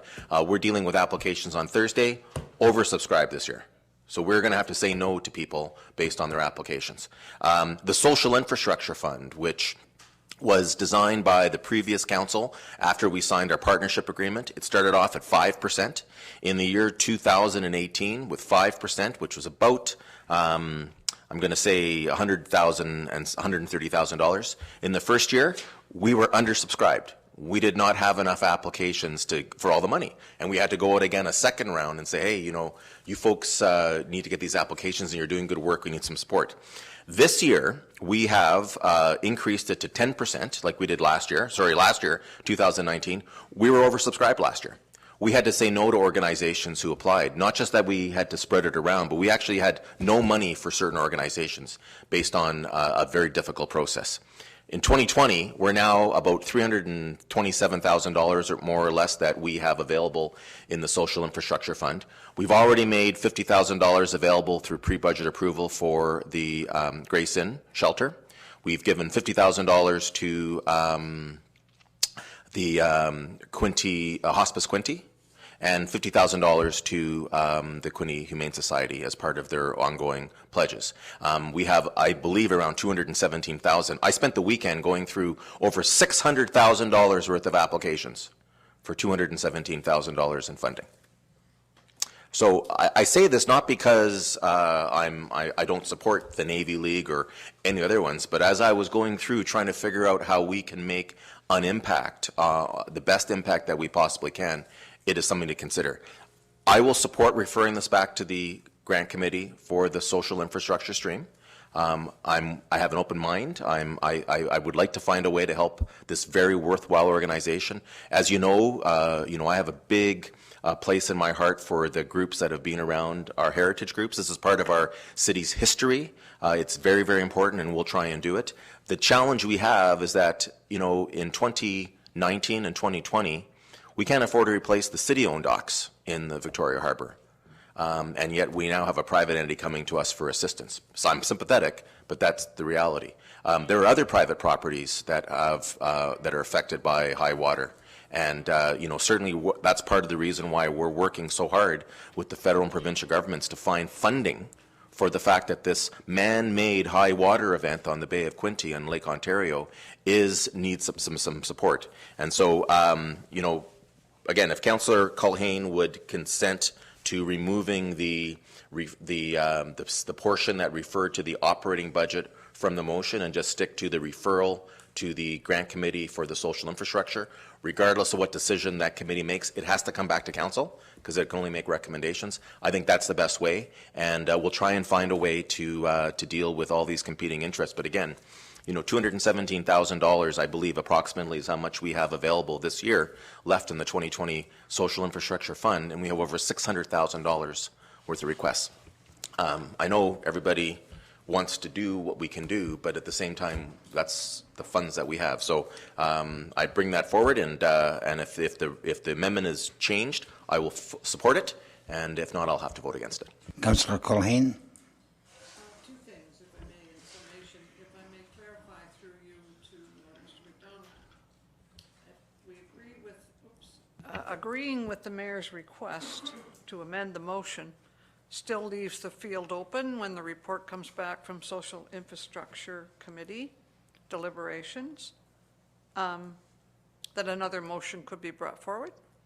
And as long as I'm clear on that, then Councillor Kelly may agree to drop the second portion as per the mayor's request. Then I'm okay with that. I would like to summarize briefly. I want everybody to clarify, if the motion goes to that's going to be sent to the social infrastructure, what happens if it gets defeated there? Are we allowed to go back and take some money out of this funding before I vote on any one of those motions? So, Councillor Kane, you'll speak. I just want clarification. Yep, Matt. Through the chair, I can't really speak to the financing of it all. Certainly, if the motion on the floor is amended to drop the referral to 2020 operating budget, which procedurally is correct, two referrals in one motion is not really correct in any event. So referring it back to a committee and to budget all at once in one motion, while ingenious, is not really procedurally correct. So I would have probably asked that the chair clarify the motion to begin with. Properly, it should be referred. If you're referring it to committee, if that is the wish of the motion, it should go to the committee. The committee, as has been stated very clearly, is a recommending body. They're going to make a recommendation back to council to either support at a dollar value or to recommend to deny the application. At that point, from my perspective as a non-voting member, council has an opportunity to make another motion on the issue at hand. I think some are concerned that it may be considered a reconsideration. That certainly is up to the members of this council to call any other member on a motion to refer it to operating budget as to a reconsideration. From my perspective, rules of procedure related to reconsideration when you're trying to set a budget have always been relaxed in the attempt to logically set a budget. This in particular, I think you're sending it back to a committee trying to get it to the right committee for consideration appropriately. When it comes back to council, again, it's back to council with a recommendation from the committee. What happens from there is, again, up to the members of this council. Okay. Yeah, I'm good with that question. So a lot of people have spoke twice. Bill, you spoke twice. Chris, you spoke twice. Paul Carr hasn't spoke twice. And we're going to limit it to two. Sean Kelly's, Councillor Kelly's spoke once, so we're going to try to restrict it to twice. Councillor Carr. Thank you. I just have a question on process. Just on the motion, just a question. Is the motion just to refer it only to the social infrastructure or back to the grant committee to social infrastructure only? Okay. So point of order. So if I can, there was an amendment. There was an original motion that was put on the floor by Councillor Culhane, seconded by myself. There was then an amendment to the motion made by Councillor Culhane, seconded by Councillor Kelly. And I did speak to that one twice. Okay. There's now an amendment to that amendment that's being proposed. And I don't know whether that's happened yet or not. I don't think it has, but if it has, I'd like to speak to it. It was a friendly amendment, yes. If I understand, Rick. Have they both agreed on a friendly amendment? Councillor. Okay. The friendly amendment's been done. And you want to speak on that, Councillor Sanderson, you best. Yeah, thank you, Mr. Chair. So I understand what we're doing, and the $600,000 worth of grant requests that are currently sitting in social infrastructure with a pot of $217,000 says that there's going to be, if we add this one in, it makes it about $650,000. So there's going to be $450,000 of grants that can't be met. The current grant, where it's sitting today, has $75,000 available. This grant's for $48,000, so it could be serviced out of the existing one. Add to that the chair of the grant committee has said, and I know it's debatable, but that this grant application doesn't qualify, in his opinion, under social infrastructure. So when you sort of add it all up and give it a shake, I think it's best that we don't refer it to social infrastructure and that we defeat that friendly amendment and then bring it back so that the original motion can then be changed to fund it out of the existing grant committee pot that has $75,000 left in it. Thank you. Okay. I'm going to leave that to Councillor Culhane to be the last to speak on it. Councillor Culhane. On the amendment. Through you, Mr. Chair. Mr. McDonald, would you kindly read the standing amendment, please? Through the chair to Councillor Culhane for all of council. So Councillor Culhane, Councillor Kelly's motion is that the Navy League request for funding be forwarded to the grant committee, social infrastructure, for consideration. Okay, Councillor Culhane. Thank you, and I'm speaking last to that motion. Yes, you are. Thank you, Mr. Chair. I have been in the past a member of the grant committee. I have great respect for the people who sit at that table and the consideration that is given to every application. The mayor referenced quite clearly the increase in the number of applications. As the province downloads costs onto the municipal taxpayer, the number of nonprofits in every community will be put under pressure. They are already under pressure, and that's reflected in the number of trips to the podium, and that all comes back to the municipal taxpayer. I'm giving only my own personal perspective. They cannot all survive. That's quite clear, given the realities of the harsh world that we live in today, and the pressures are increasing remarkably fast. In my lifetime, I have never seen events like what has transpired in the last 5 years. We cannot expect anything but worse coming down the road. My harsh reality, I return to the impact that the various nonprofits have on our young people. And maybe that's too heartfelt, and I appreciate the mayor's perspective and his comments 100%. However, this is a unique group with a unique history and a proven contribution to our youth.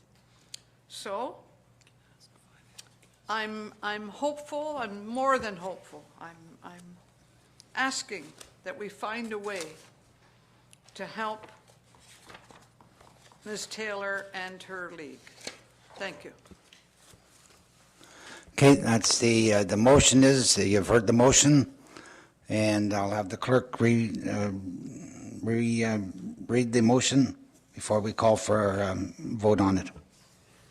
So the amending motion is that the Navy League request for funding be forwarded to the Grant Committee, Social Infrastructure, for consideration. And all in favor of that motion, show your hands, please. 1, 2, 3, 4.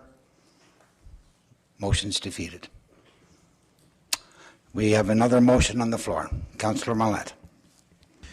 I move that the request of the Navy League of Canada for dock replacement financial assistance be referred to the approved, under the Belleville Grant Committee program, which has $74,588 remaining, in the amount of $10,000.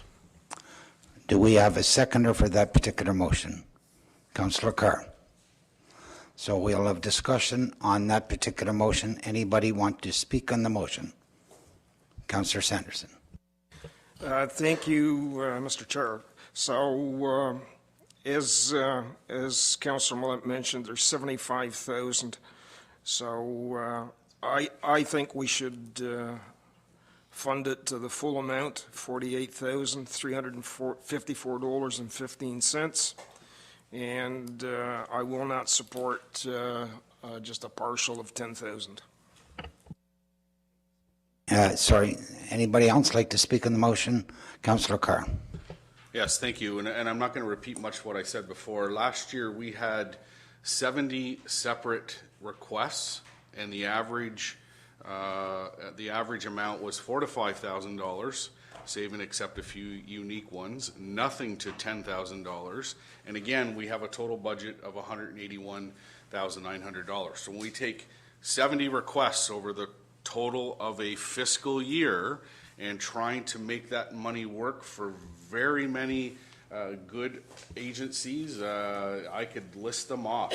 Counseling Services, Community Development Council, Quinte Arts Council, Kiwanis Club of Belleville, BDIA, Alzheimer's Society, Quinte Bass Anglers, Fix for Life, on and it goes. The Belleville Agricultural Society, United Way, Field of Ability, BGH Foundation, Gleaners, Humane Society for a walk event.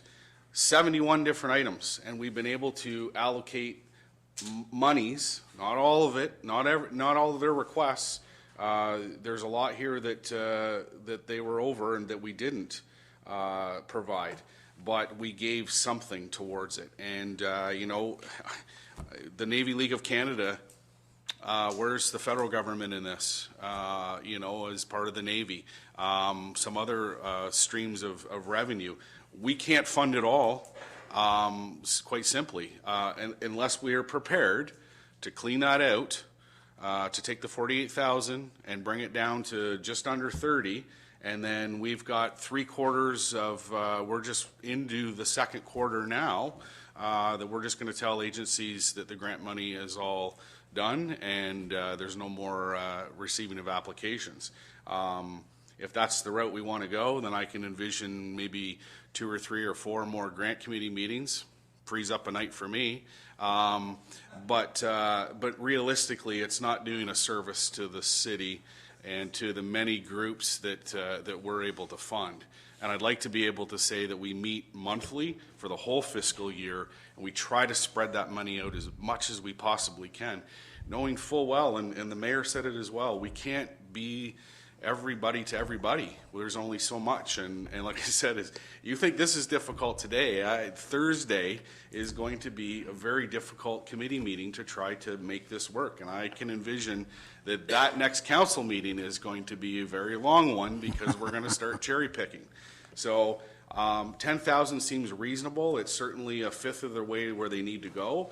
But to turn around and say that we're going to fund the 48,000 because they're here, they want the money, we've got some people advocating for them, and we're just going to blow that account, I'm sorry, but I don't think that's fiscally responsible. Councillor McCaw. Thank you, through you. This comprises Thursday night, social infrastructure, 25 applicants, and that's all about each and every applicant. This is what we're going to deal with on Thursday night. Having said that, I'm certainly not happy with $10,000 either. Where it comes from, I don't know, but I would certainly like to support this group to the fullest. Again, where it comes from, I don't know, but I would like to look at something, even if it's partially the regular grant committee and partially social infrastructure or partially somewhere else. Again, and I'll say it again, I want to support this group, whether it be through social infrastructure, regular grant money, or somewhere else. Councillor Catley. Through you, Mr. Chair. After hearing the comments tonight, and we're all here to support the Navy League of Canada, but I guess we have to sit back sometimes and do a reality check, and hearing the mayor speak and Councillor Carr speak about the need. The mayor mentioned that this past weekend, 600,000 plus in applications, and whether it's $2,000 or $3,000, that financial commitment to those particular organizations is a helping hand and sometimes can keep them going. And I want to go back to the group on Thursday that will look at it, and I'm with Councillor McCaw's thoughts too. Let's find the 48,000, whether it's the social infrastructure, the grant committee, or if we look at a capital or operating cost, it would be a capital cost. And where is the federal government? That was a good question by Councillor Carr. Maybe we need to get more information from the Navy League that are here, get us some information. How many members strong, and have you reached out to MP Ellis to see if there are any funds available there? And maybe our friends at the Canadian Armed Forces 8-Wing Trenton, one of their organizations might be willing to step up and help out with some money, and as partnerships we could do this. But I'd like to see it go back Thursday and let that committee discuss it more. But 48,000 is a big ask after hearing all the other requests. And I guess just to summarize, I'd like to see what we can do on Thursday and move forward. Councillor Colleen. Mr. Chair, through you to my colleagues. Here's one person's opinion. The federal government and the provincial government are not going to rescue the municipal government. All of the nonprofits, in my estimation, absolutely cannot survive what is coming.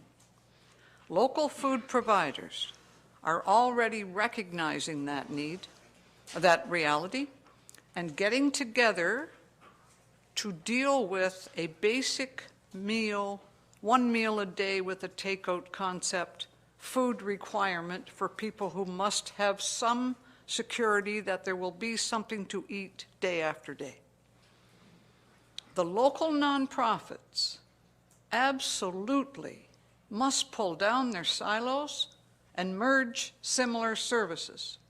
They are not going to survive. Again, it's my estimation, but I've read quite a bit. So don't turn to the municipal taxpayer for rescue. Get together at a table. There are many, many similar undertakings, overlapping of services.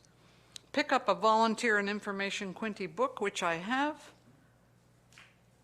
Understand that duplication can no longer be allowed to continue. We must maximize the use of every dollar. Now, having said that, I'm still asking for the biggest portion of a particular pot. Well, I think the need there takes priority over any nonprofit that duplicates the service in any way, shape, or form of any other nonprofit in this community. People must face reality. They absolutely must. We're not going to be rescued. We have to rescue ourselves and the people in our community. And we need to get together to do it. And that's my speech. Councillor Sanderson. Thank you, Chair. So I'd like to just maybe respond to some of the comments that I heard. So the money that's been spent out of the grant fund to date is just over 100,000. So that's been done in 2.5 months. So, you know, extrapolating that, you'll be finished committee meetings by the end of June. So number one. Number two, I first became aware of this Thursday evening after I received the agenda, and I reached out to a number of folk to try and get some information. So the fact that the Navy League of Canada have representatives here doesn't alter my opinion one way or the other. I believe we should be funding them. There's an amendment, an amendment on the floor to give them 10,000. I'd like to make a friendly amendment to that and raise it up to 25,000, which at least takes us the better way of halfway there, and that'll leave us with something like 55,000 left in the pot. We need to look to the mover and the seconder if it's going to be in a friendly amendment. The mover. You're agreeing to the change then as a mover? The seconder, is he agreeing to the mover? If not, it has to be withdrawn. I'll agree because I want to go home tonight. Okay. So we have a change to the motion that it be $25,000 for this particular project. Before we call for, if there's any speaking on the amended, Your Worship. Thank you very much, Councillor Thompson. And I know we're spending a lot of time on this, but this is it's an important matter for us in terms of how we make these types of decisions. And so, you know, while some people will say you spend a lot of time talking about $10,000, it's not about $10,000. It's about the probably over $1 million worth of funding that we administer through the grant committee's recommendations, and how we make those decisions are very, very important. So, you know, I think it's worthwhile with the discussion. I'm not going to support this motion, and it's not because I don't support the Navy League of Canada. Fundamentally, to me, this is a capital project, and this is not our dock. And we should not be contributing money towards a private entity acquiring their property. I sympathize with the Navy League. You know, this is, they've had some bad luck. They've lost their leader who was familiar for many, many years. They also had the second 100-year high water event in 3 years. Twice, these were supposed to be 100-year events. We had 2 in the last 3 years. I understand what this happened. I understand that they have a problem. They don't have a dock right now. They have a door that opens up over top of the water. It's going to be very difficult. I sympathize with that. But I'm also looking at, from the city's perspective, how we make these types of decisions. You know, last term, former Councillor Deniers was often reminding us around the table that the reason why we established a grant committee is because we did not want to have a lineup of residents at the podium coming to council meetings asking for assistance, whether it be for their event because they want to waive park fees or they want cash or whatnot, and that we needed to have a way to be able to go through it. I understand the grant committee makes recommendations. It's up to council to decide. That's, I get that. But I ask my colleagues to consider if this is the way that we're going to make decisions moving forward in terms of how that committee does its work. When we have, an organization that we feel we have a sense of a pull at our heartstrings. It's hard to say no to an organization that's been around since 1920. I have a hard time doing it. But when I look at this situation, the grant committee already this year has not just approved funds for January, February, and March. We have events that are going to be in June and in September, and then throughout the year as we go along. I'm not concerned about the remaining amount of funds that we have in there, unless we start pulling it out arbitrarily here through this process. But what I do want to do is I want to go through the last two reports today, because we had two meetings that came before council. In the last item, we had a number of requests. For example, that one, Skate Canada, having their 2020 provincial championships here in Belleville. 1,700 participants will be here. The city of Belleville is supporting it through a municipal resource cost, so no cash. This is our facility of $2,700. Next item under 4.2 in the last report was Community Development Council of Quinte, the Good Food Box program. And they had requested a municipal resource assistance of $2,100. No cash, municipal resource, that's our staff and our equipment. The Rotary Club of Belleville for their Porch Fest activities, which will be in September. Again, no cash, $758 plus in terms of municipal resources. I won't deal with the next one because Councillor Millette had a conflict on it. The Cedar Rail Farms, one of the few organizations from Thurlow Ward that comes before us and asks for funding for their national sanctioned barrel racing show in the fall, $1,500 in a cash contribution to go towards prizing. The United Way, their QDAR Amazing Realtors race, $1,070 in municipal resources. No cash, $1,070. Lions Club of Belleville, their car show, $823 in municipal resources, no cash. No Limits Youth Football, helping to uncover the registration costs for two individuals, $2,200 in cash. And that will go straight through toward the registration fees. The BDIA, one of the many events they do that we help out this during the year, $300 in municipal resources. No cash. This is $300 in municipal resources. Plainfield Cemetery. And we have a number of applications that we've seen from cemeteries, because if a cemetery should fail, it becomes the responsibility of the municipality. So we help a few of them with their grass cutting. So Plainfield Cemetery, $1,000 in cash to cover the costs of maintaining their facility. The Belleville Sports Hall of Fame, their induction ceremony, which will be in September, $2,700 in cash. And we provided financial assistance to Meta Vocational Services in $1,500. Then we also, in the second part of it today, if we approve this motion that's after it's amended, the motion that's currently on the floor, Community Care for South Hastings, the Stroke Awareness Day, municipal resources of $174. No cash, municipal resources. Volunteer Information Quinte, and their very successful Dancing with the Stars event, which raises money for so many different organizations that provide this volunteer assistance. Financial assistance of $5,000 and municipal resources in the amount of $7,200. The Hastings County Historical Society and the development and creation of a C.N. Yardman Tribute Memorial, financial assistance of $5,000. Alzheimer's Society of Hastings and Prince Edward, a walk for Alzheimer's, $591 in municipal resources, no cash. The Rotary Loves Trees initiative that we just heard about during the presentations. We have a request where we're going to provide $6,500 in municipal resources, no cash, in municipal resources. ToyCon, a very successful convention in Belleville, which is later on this year, $3,500 in municipal resources and waiving fees. Again, the Spicy Food Festival for the BDIA, $4,700 municipal resources. The Downtown at Dusk event that brought last year over 5,000 people to downtown, $5,800 in municipal resources. The Porch Fest after party in conjunction with the Rotary event this fall, $4,700 in municipal resources. We have the Fix for a Life, $900 municipal resources, The Quinte Bass Anglers, $574 in municipal resources.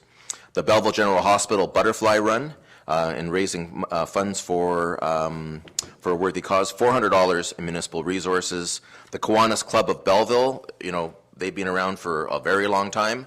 They have their annual fishing tournament, $700 in municipal resources, and then we're recommending to turn down the Berkeley B1 fishing tournament, their request of $16,000 in cash, and we're recommending that we do an in-kind or a municipal resource contribution of $5,600. I wanted to go through all these so people have an understanding of what it is that the City of Belleville contributes towards these organizations.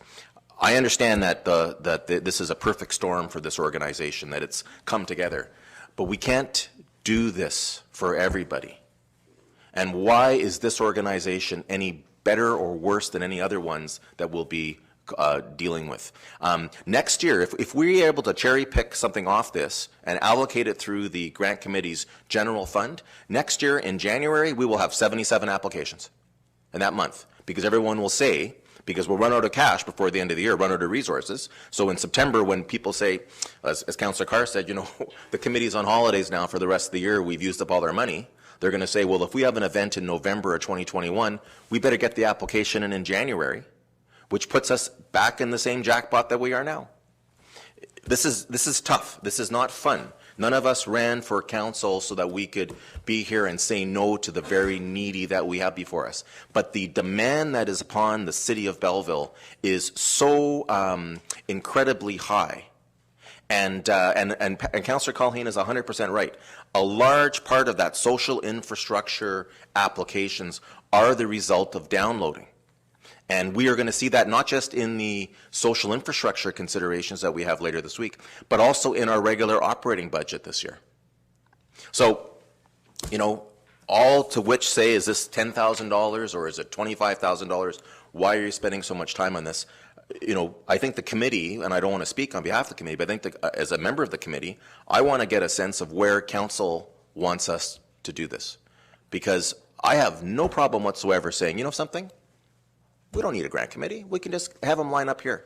They can come to the podium, and then council can go through a 4-hour meeting regularly as we have organizations from the Rotary Club or from Neighborhood Watch or, you know, last term, if you remember, the Quinte Search and Rescue came to us asking for $50,000 to replace the motor in their boat because they had downloading there. We turned it down. That's not our role to do those types of things. We want to help organizations that will be around for a long time. And if if this dock replacement is really going to be an issue for the Navy League, with all due respect, then they've got bigger problems than whether or not we're going to fund the dock this year. And so, again, I hope no one misunderstands my my comments to be unsympathetic or that I don't care or that I don't think we should be doing this. You know, the challenge is going to be next year and for the next council after us, what we're going to leave them in terms of a process. You know, fundamentally, we do not support capital projects. We haven't. We've been pretty adamant about that, and we've done it. We're able to, but we haven't. And secondly, this is not a City of Belleville dock. We shouldn't be putting City of Belleville taxpayer dollars towards it. Thank you.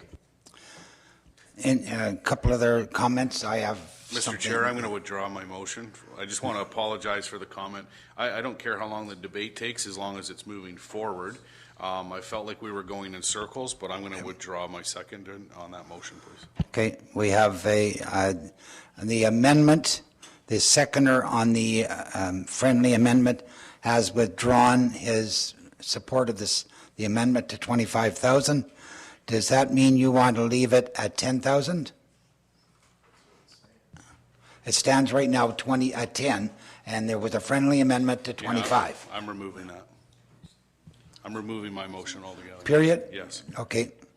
So the mover has a choice right now to look for a seconder. Okay, the seconder now is for 25,000 from Councillor Sanderson. I have a question. If the $25,000 is not approved, do we, and I asked the clerk, where do we go from here for funding then? Are we allowed to go back to a smaller amount, or is it then defeated permanently? Well, certainly, through the chair to council, I mean, certainly that's up to council and the chair. This is an amending motion. There is a motion on the floor right now that this is amending. So again, that would certainly be up to the chair to entertain an additional amending motion or to revert back to the main motion. Okay, we have an amended motion on the floor at 25,000, moved by Councillor Millette, seconded by Councillor Sanderson. If it is defeated, we can go back to another amount. Everybody clear on the motion? Can I have recorded vote on that $25,000?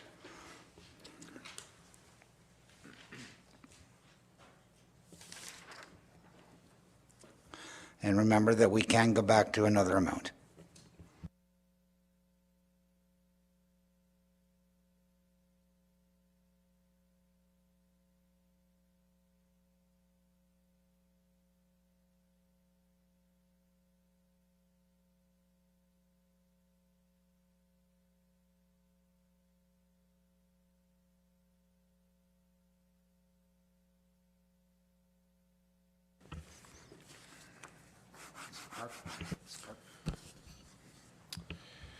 Councillor Culhane? On the 25,000? Yes. Yes. Councillor Kelly? No. Councillor Millette? Yes. Councillor McCaw? Yes. Councillor Sanderson? Yes. Councillor Thompson? No. Councillor Carr? No. Mayor Panchak? No. Motion fails. The motion fails. Is there somebody would like to make another motion for, or leave the motion as it says it's not being approved?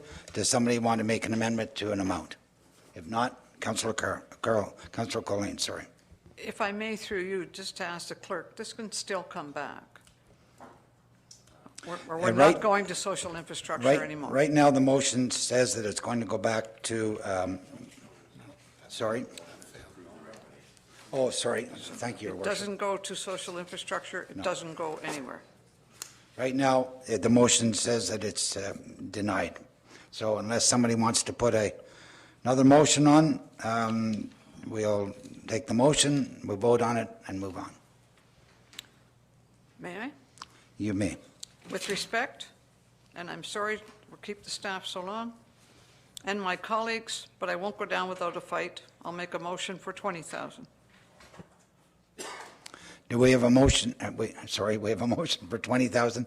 Do we have a seconder for that motion? Councillor McCaw.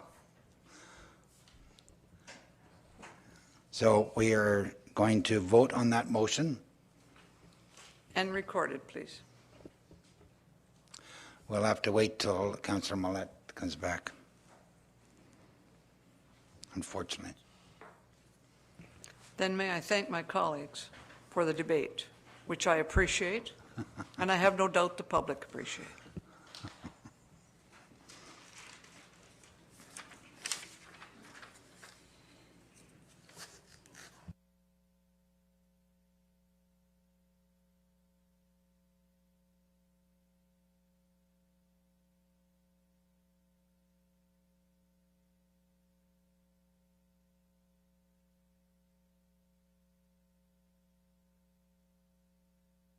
$20,000.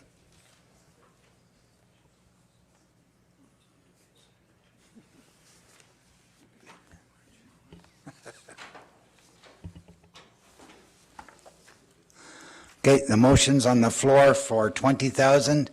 We have a mover and a seconder for that motion. We're going to have a recorded vote, and I'll call the clerk for the recorded vote.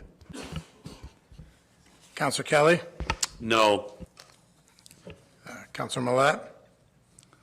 No. Councillor McCaw? Yes. Councillor Sanderson? Yes. Councillor Thompson? No. Councillor Carr?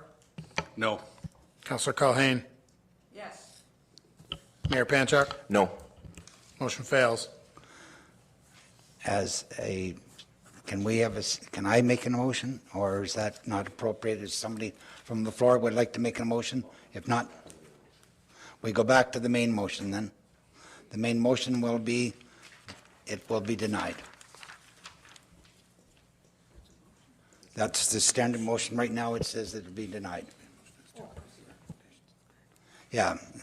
Sorry, the motion is to approve the recommendations of the grant committee, and the grant committee is saying it's denied by the grant committee. Councillor Sanderson. Thank you, Chair. So the motion was made by Councillor Culhane and seconded by myself. So I'd like to make a friendly amendment that we remove 4.6 from the grant committee recommendation and forward that to staff, forward that to finance, to see if there are some other ways to fund this rather than wait to consider it at the capital budget, which will be in the fall.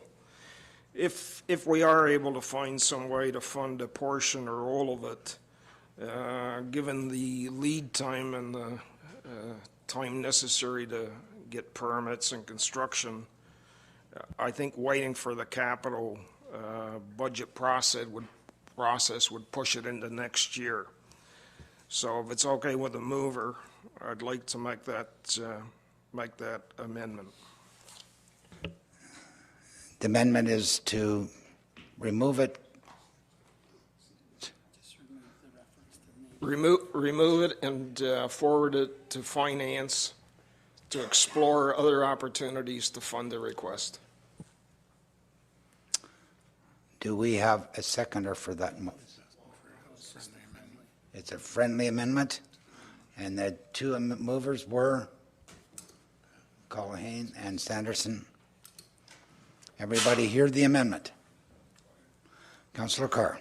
Just a question, is this Finance Department or Finance Committee?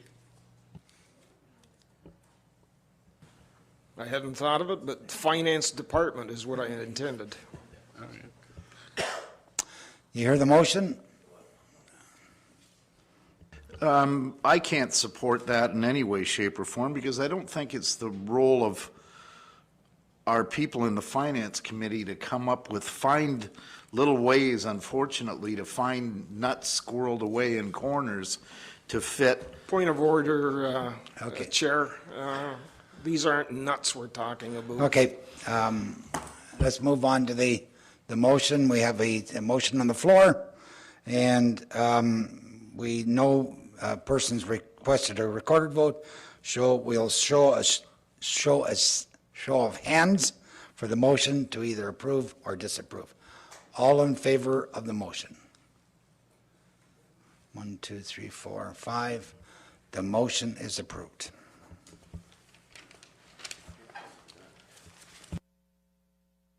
We have one other question on that particular motion, or in that particular agenda, is and I'd like some clarification. I just talked to the clerk. 4.2, volunteer information. It says that the city grant committee refer this application to the council for decision. Have we approved this or not tonight? It's part of the overall motion. Yeah, so it's all approved. All right, thank you. Just needed to let that clarify.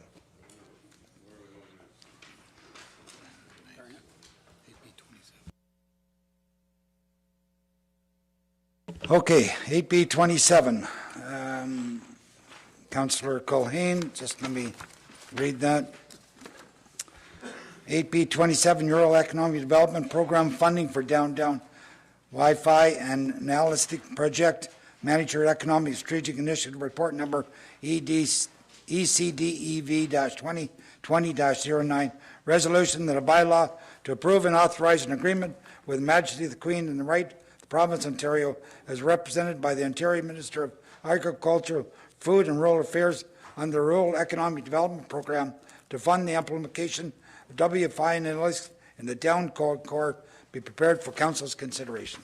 Councillor Carr, or Councillor Colleen, we need a seconder for that. Your Worship, Councillor Colleen. Thank you, Mr. Chair. Just through you, a comment. Congratulations to Manager Post and the BDIA and everyone else that's involved in bringing this to fruition. It's been talked about for years. It's essential to the development of the core, which supports the rest of the city. There's some criticism out there that this money, is being spent, but at the same time that we try to balance the social needs, we also are responsible for the movement forward of the city and the attraction of new business to support our tax base. So thank you, everyone. Excellent work. Councillor Kelly. Through you, Mr. Chair, I was wondering if I could get Manager Post to ask her a few questions.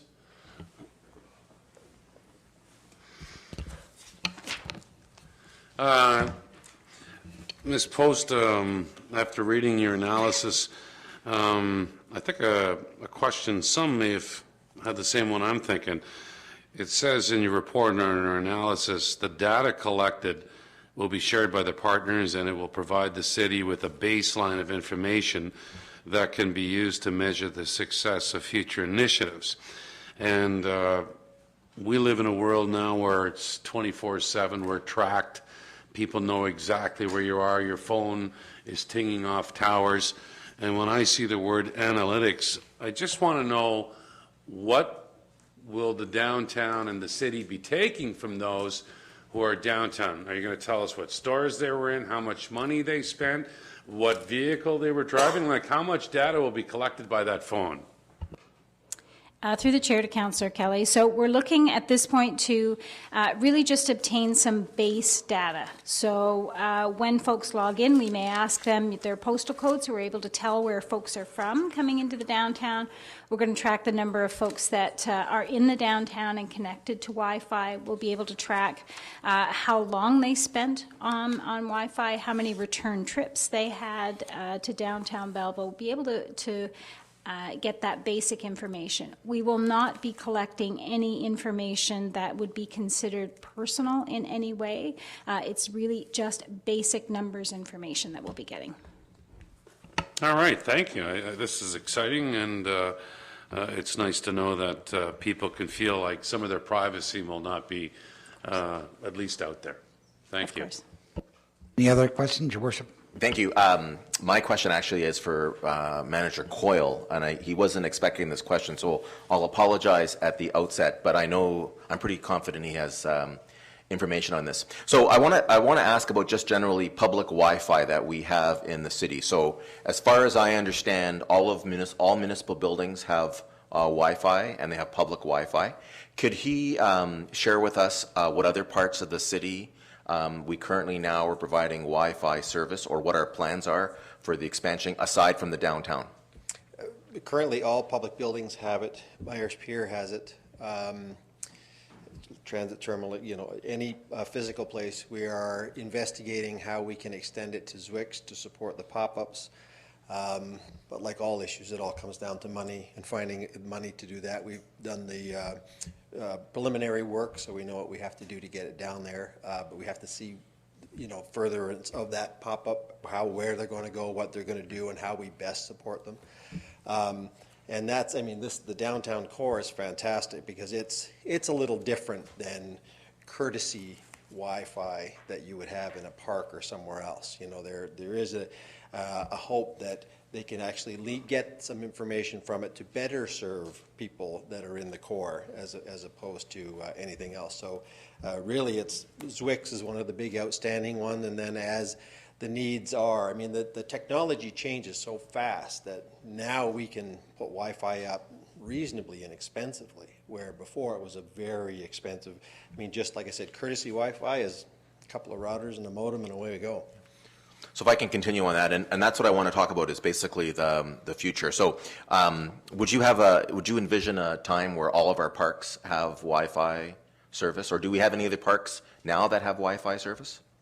We have a connection to Zwick's, but we're not providing public access. Right. That's how the sign is working. Like I said, Myers Pier has had robust Wi-Fi for a period of time, like it's standard. I mean, I believe if there's the funding is available, absolutely, every park. It's trying to find that balance, because the people that don't have access to technology are way behind the 8 ball. They don't have any fighting chance. The library does a wonderful job of supporting them, but it's just giving them that basic access. And in the downtown core, it's important to realize that this is a Wi-Fi that you're connecting to. It's not your phone necessarily. It's any device. You can connect to the Wi-Fi, but it's not getting access to your personal information. It's not the cellular signal that we're extending. We're just extending the internet signal. And then do we have any plans? So the Riverfront Trail that's along downtown, will that be covered by this area? It will get it, but it won't be anywhere near as robust as in the core, and it's only from this intersection to the top that will have it. Okay. Well, thank you very much, Mr. Coyle. Mr. Chair, I support the recommendation. I think Manager Post has done a great job, and it's nice to see that for a contribution of $42,000 by the city of Belleville, we're able to leverage it to get an investment of $101,000. This is the right way for us to go. I see this evolving in the future to cover all of our parks, all of our trails, all of our public space. It's part of what we have to do in today's world.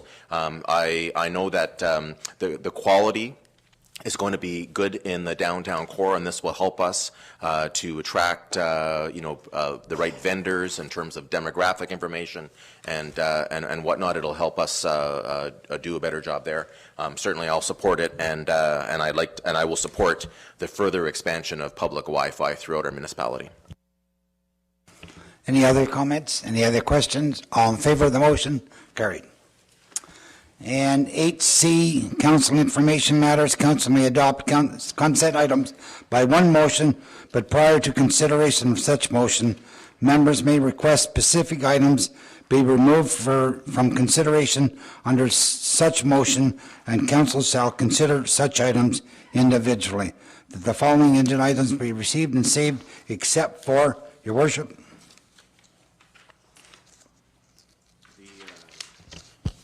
The Coastal GasLink project, which is 8C3D.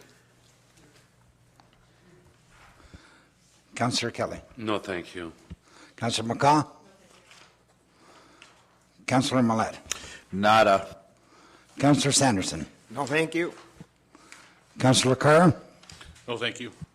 Councillor Culhane. At great risk, the rest of 8C3. A, B, C.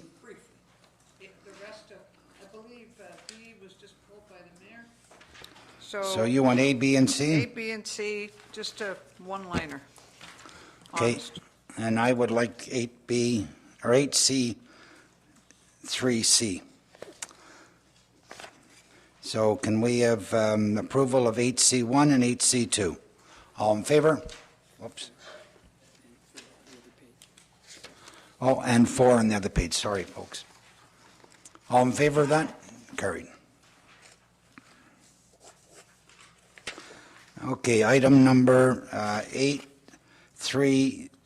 8C3A, Councillor Culhane. Well, thank you, Mr. Chair. 8C3A is a resolution from the village of Merrickville, Wolford, concerning the expansion of provincially significant wetlands in their area. They're concerned that these wetlands have been expanded without the Ministry of Natural Resources and Forestry having provided sufficient evidence to justify that expansion. And the request is that the ministry reevaluate the subject properties without delay. My concern with this is that the ministry is making many forward strides without consultation, and I would like to support the village in their objection. We have a motion by Councillor Culhane. On seconder for that? Councillor McCaw. All in favor? Carried. 8C3B. Councillor Culhane. Thank you, Mr. Resolution Chair. from the Township of Pulaski. Wait a minute now. Okay. This resolution speaks to allowing the province to issue licenses for below water table extraction. while the Safe Drinking Water Act stipulates that owners of municipal drinking water sources are guilty of an offense if they fail to exercise care over a drinking water system like a well. As aquifers are connected, a decision of the province to allow below water table extraction could lead to contamination of municipal drinking water sources. Now, I should have spoken to Mr. DeCola. I just don't like the sound of this. I don't like the forward motion and the pushing of decisions. And again, anything to do with potable water is of great importance to every municipality. And they state, we believe this will result in municipal councils appealing all provincial decisions on below water table extraction to the local planning appeal tribunal to show appropriate due diligence. So perhaps I could just ask, I'm sorry, Mr. McDonald, I should have discussed this with you, but if you have any comment on that. Mr. McDonald? No, at this time I don't. I mean, certainly we've seen similar resolutions, and if council so chooses, we can circulate to the our local members, the municipality of Puzzlinch, and all of the provincial ministers and premier. Good enough for me. Thank you. Okay. All in favor? Carried. Oh, I thought we had Councillor Colleen and Councillor McCaw seconded it. So, and it passed all in favor. And 8C3C, tourism. Oh, I'm sorry. And the mayor has declared a conflict on 8C3C, tourism-oriented destination signage fee increases. Resolution from the County of Haliburton. Councillor Colleen. Thank you, Mr. Chair. This is from the County of Haliburton. It speaks to a significant increase in fees being charged to businesses by Canadian Tourism-Oriented Destination Signage Limited. In a time when every effort is being made to remove barriers to prosperity, this change will take money directly from the bottom line of small and medium-sized businesses and not for profits across the province. The request is the Minister of Transportation reconsider or phase in this fee increase, allowing an appropriate amount of time for business to adjust. And so we need a seconder for that motion to start with. Councillor Kelly. And I would certainly like to speak in favor. Councillor Kelly, would you like to speak first? Yes, thank you. Through you, Mr. Chair. Just, when you're reading the letter, we've seen this song and dance by the provincial government, it seems, in the last year and a bit. And in the letter, it says, it's been advised by the government that their customer fees will be doubling beginning in 2020. And again, we see these destination signs. They're calling cards, if you will, to invite people to come into your community and spend some time. And again, very quietly, but thanks to Haliburton, this doesn't pass the smell test from the Tories in Toronto. So thank you very much. I'll support this. And I'd like to speak on, I think that it's very unfair that I don't know what the cost of these signs are, but I'm sure they're not cheap. And if you double a fee there for businesses, as tight as businesses are, that you're going to start seeing signs go down, and customers or staff or the tourism can not see what they're promoting on the signage, and that's just detrimental to any business. Nobody increases business or fees 100% in 1 year. So I commend Councillor Colleen for pulling. And I'm supporting sending this off in regards to this. Any other questions? All in favor? Carried. And we have, Your Worship has to come back in, and he's speaking on the last item. And the last item is 8C3D, Coastal Gaslight Project, resolution from the corporation, the Township of Tanganyika. Your Worship. Thank you very much, Councillor Thompson. So this is a resolution from our friends at Tanganyika, and this deals with the the rail disruption that we had through our region over the last number of weeks. And it's calling for an engagement, or we're encouraging the federal government to commence ongoing discussions for a solution to the Coastal GasLink project, the one that it precipitated the whole item, the blockade we had here, and in support. So I just want to pull this out. I know that it impacted many of our manufacturers, increased costs, made them increasingly vulnerable to to their own future. We have a number of companies that had hundreds of thousands of dollars per week in additional transportation costs because they weren't able to use train transportation.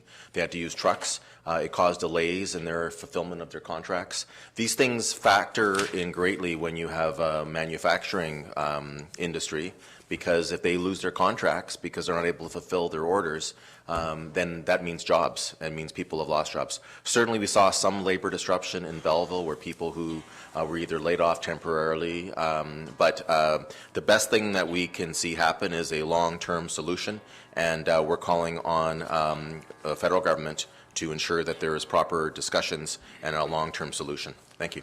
Can I have a seconder for that motion before I call for a vote? Councillor Sanderson, all in favor of the motion? Carried. And motion to rise and report. Councillor Colleen, Councillor Carr, all in favor? Carried.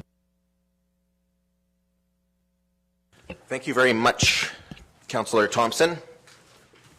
All right, bylaws.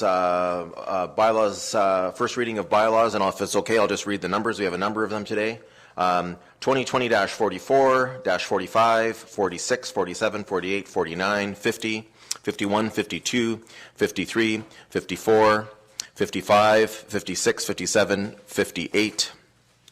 Moved by Councillor Sanderson, seconded by Councillor Kelly. All in favor? It's carried. Second reading of bylaws 2020-44, 45, 46, 47, 48, 49, 50, 51, 52, 53, 54, 55, 56, 57, and 58. Moved by Councillor Sanderson, seconded by Councillor Kelly. Discussion. Anyone? I do have one item I want to pull, which is bylaw number 2020-55. And this bylaw is to authorize the purchase of certain lands by the City of Belleville from McDougall of Belleville Incorporated. This is the finalization of the land swap that the City of Belleville and former Mayor Ross McDougall's company have done. When we purchased the former Cabaret property, there was land between that property, which was owned by McDougall Inc., and the other city parking lot directly in front of City Hall.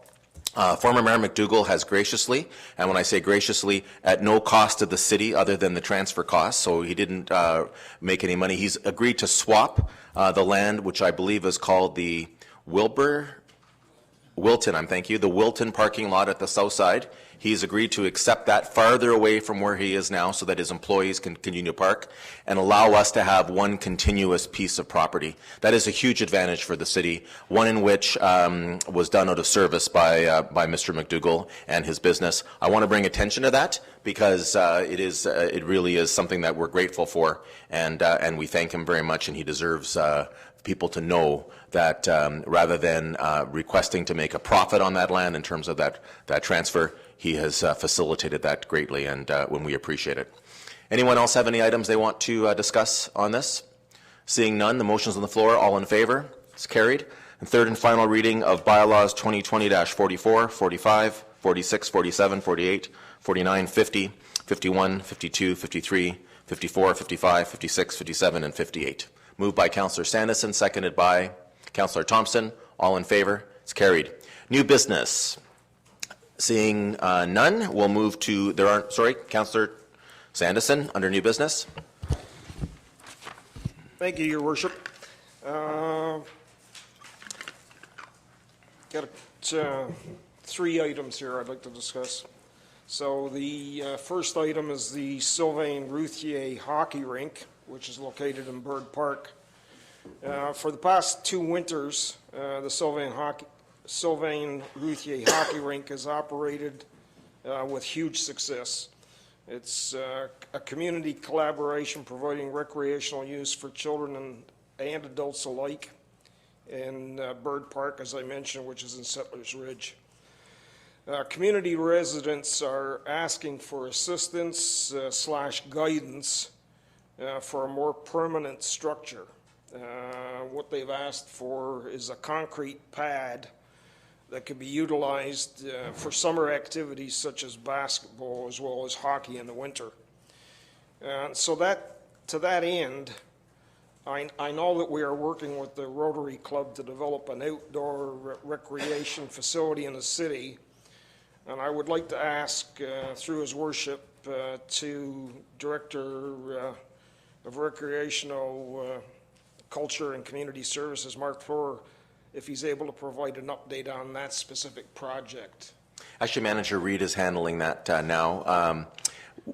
Councillor Sanderson, just so you know, the Rotary Club met with myself and Mr. Reid, and they are working as part of our proposal to have 3 potential sites for that, outdoor rink and potentially some other services, one of which must be in both wards, so meaning if they can't all be in Ward 1 and they can't all be in Ward 2.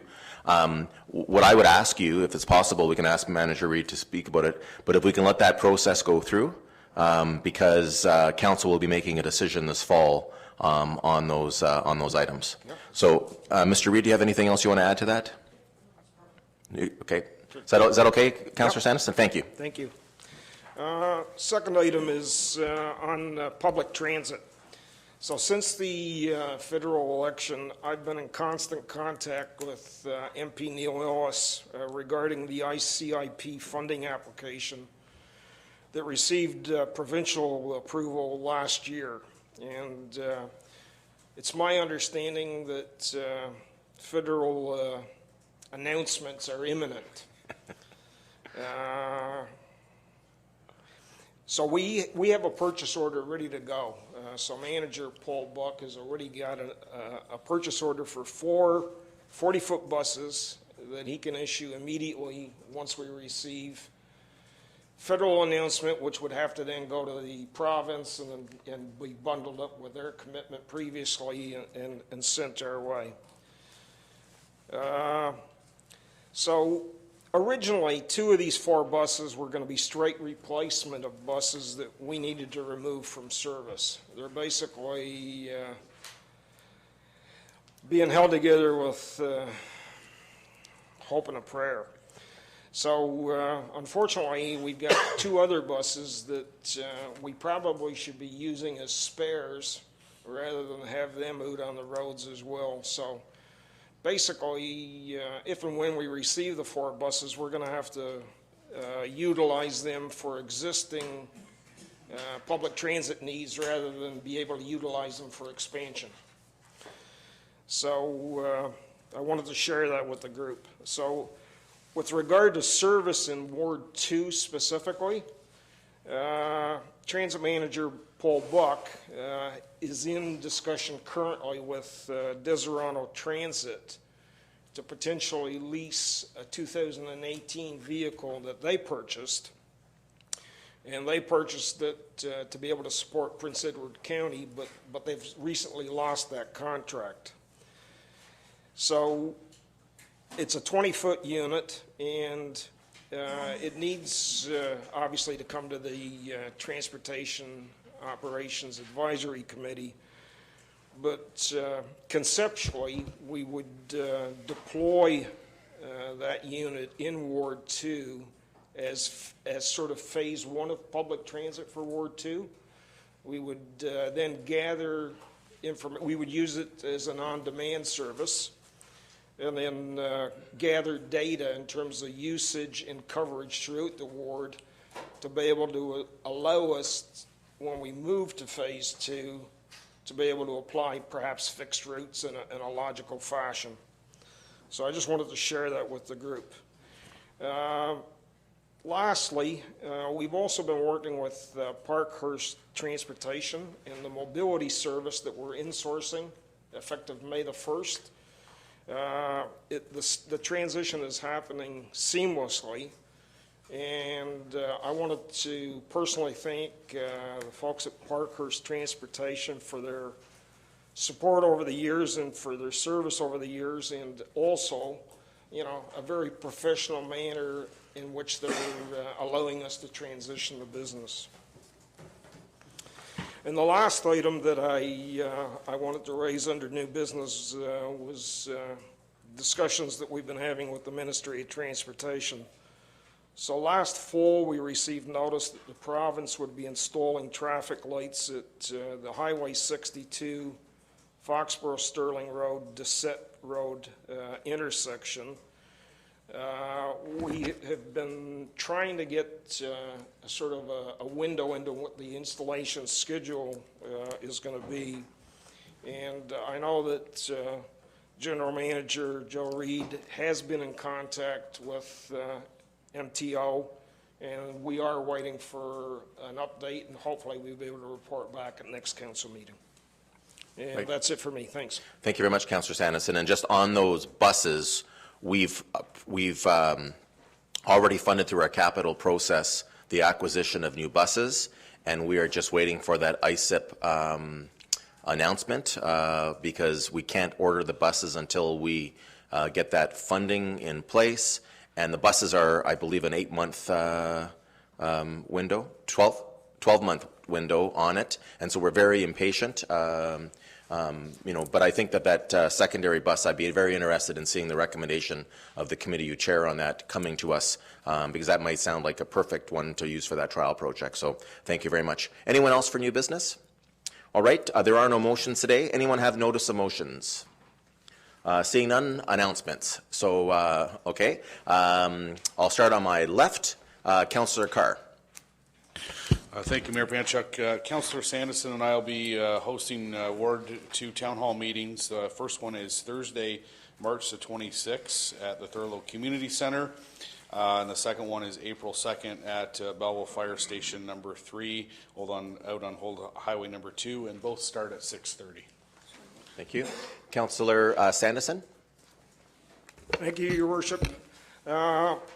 On February the 19th, I represented His Worship Mayor Panchuk and our city at a meeting with the Deputy Prime Minister Chrystia Freeland, along with MP Neil Ellis, Prince Edward County Mayor Steve Ferguson, Quinte Mayor Jim Harrison, and Deputy Mayor Jim Ellier, to discuss the increasing water levels that are affecting our region.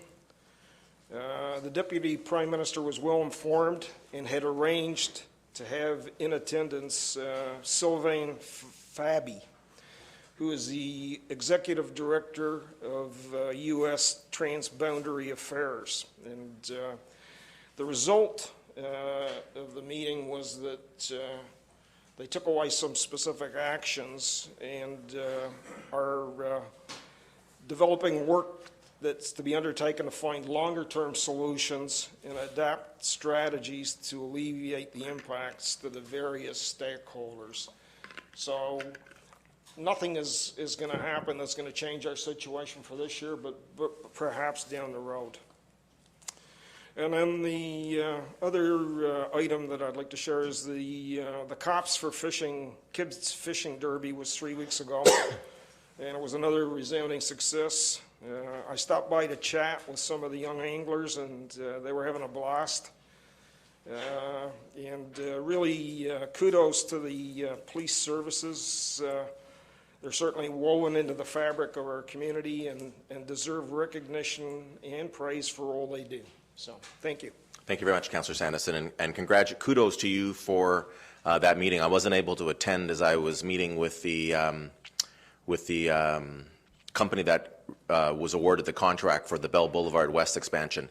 But you've actually had some success finally on that Not only have they extended the outflow period by delaying the start of the shipping season on the St. Lawrence to allow for more water to come out, but most importantly, the IJC is now signaling an expedited review of Plan 2014, which we believe is the reason, one of the reasons for that. So congratulations to that. We're looking forward to seeing some more decisions. It's not just Plan 2014 dealing with Lake Ontario. It's also the plans for managing the other lakes higher up on the water system, because it all flows through Lake Ontario. And we're hoping that this will be a more permanent fix rather than being in the same boat, pardon the pun, each year. Anyone else? Councillor Culhane. Thank you, Worship. I'd like to echo Councillor Sanderson's remarks and congratulations to our local police force for the Cops for Kids. It was a great undertaking and very much enjoyed. I'd also like to speak about Violence Awareness and Random Acts of Kindness Week, which is underway and evidenced by the bright blue ribbons displayed around the city. Many people wearing blue ribbons in support. This campaign recognizes the tragic and violence-generated deaths of Belleville natives Mark Fike, Rebecca Middleton, and Sean Keegan. This community owes a debt of gratitude to Chris McDonald, mother of Mark Fike, and her resolution to turn the staggering loss of her son, Mark, into a positive message for the entire Quinte region. I offer my deepest thanks to Chris, her sister Pam, their families, and all of their friends and volunteers for all of the work that they do and for another wonderful campaign. Thank you. All right, thank you. Anyone else? Councillor Thompson. Thank you. Just two items. First of all, I want to congratulate Red Nose. I attended the banquet as one of the volunteers, and they raised a little over $40,000. $30,000 went to the YMCA, and $10,000 went to the Rotary Sunshine Group, which both send kids to camp. And the other is the Dock Fest. I know you're going to speak more about it. Great event for this community. My wife and I were fortunate to attend, I think, a total of 7 or 8 films. And we need to congratulate Holly Dwyer from the library for putting on such a wonderful event. And I'll let the worship speak more about it. Thank you. Anyone else? All right, I have a few announcements. First, I want to start with a proclamation. March is Epilepsy Awareness Month, and it's celebrated internationally, and it starts on March 26th each year with an event called Purple Day. And this day was created in 2008 by a 9-year-old girl who has epilepsy and resides in Nova Scotia. And so it's my pleasure to declare that whereas Epilepsy Southeastern is promoting National Epilepsy Awareness Day, and whereas Epilepsy Southeastern Ontario is a registered charity providing support services for people with epilepsy and their families, and community education services to reduce the stigma associated with the disorder, and whereas epilepsy is a chronic neurological disorder with no cure, which is frequently seriously disabling, and whereas epilepsy profoundly affects the quality of life for over 4,500 individuals and family members in our community and in the surrounding area, therefore I, Mitch Panchuk, Mayor of the City of Belleville, do hereby proclaim March 26, 2020 National Epilepsy Awareness Day in Belleville and encourage our citizens to make an effort this month to learn more about epilepsy, fight stigma, and wear a lavender ribbon to show their support. I want to take a moment to talk about the COVID-19 virus that has been spreading rapidly in many parts of the world. Here in Canada, healthcare officials are taking proper precautions if the virus spreads in our country. The absolute best defense against this virus is to wash your hands. This is a flu virus, and the same precautions we take every day with the flu should continue to be taken. It is absolutely safe to continue with our lives. Just wash your hands and take the other standard precautions. I ask residents of Belleville to be mindful and take proper precautions during this time. I would also like to thank our Canadian Forces personnel for all that they have done in welcoming Canadian citizens back into our country from China. A job well done by everyone involved, and this further demonstrated why we are so proud of the women and men in uniform and the other agencies that assisted. On Saturday morning, I was informed by Colonel Deming that approximately 237 Canadians that are aboard the Grand Princess will be evacuated and repatriated back to CFB Trenton. They will follow the same procedures they did with those from China. There will be a pre-assessment at the site to determine that anyone showing symptoms will not be repatriated, but be treated at a medical facility there. During the flight, there will be observation during transit and testing. There will be an assessment of all the individuals on arrival and observation while they go into a period of 14 days of self-quarantine. I note that the previous instance where we had those folks from China, there was not a single case of COVID-19, and so we have the utmost confidence in the women and men in uniform for dealing with this, and I take it as an extreme compliment to CFB Trenton that they have been tasked again to do this work. Since the last meeting, it's been a busy time. We had the United Way campaign celebration of meeting their target this winter. I want to thank all of the individuals and people involved in that, including our City of Belleville employees who through payroll deduction have supported the United Way for many years. As been mentioned, the Cops for Kids Fishing Derby was a great success, and I enjoyed being there and seeing all the children, and appreciate the police service members for volunteering with that, as well as emergency other services. We had military on site, we had people from the Hastings and Prince Edward paramedic services, and we had the Belleville Fire Service there. So I want to say thank you to all involved with it. It really made you should see the light in the eyes of all the kids that are doing it. It really is great. During the previous self-quarantine, I was able to attend with the health minister, the federal health minister at 8 Wing, while she toured the quarantine area and heard about the arrangements that the Canadian military was doing. And she actually visited, which I believe is the first time a federal minister of health has visited the Hastings and Prince Edward offices, especially the new ones, and Councillor Sanderson was there as a member of the board. The Bell Boulevard Project Award. We are very excited to get this project underway to allow for additional development along the Bell Boulevard West Corridor, and we had a special council meeting last month to award that contract. We have subsequently met with the successful bidder, and they are expecting to start on April the 1st. So that project is going ahead very, very quickly, and we're very excited about that. On March the 2nd, I was invited to attend the town of Smith Falls to have a discussion about our housing strategy and what we're dealing with, our efforts on the housing crisis here in Belleville. Mayor Pankow invited me, and in section 8B18 of our agenda today, there was a further step, which was the reduction in parking requirements for certain developers in the city to make it more affordable as they move forward. The town of Smith Falls was very impressed with all the steps that we've taken, including the items that we've already accomplished, but also what we're going to be doing between now and the next operating budget.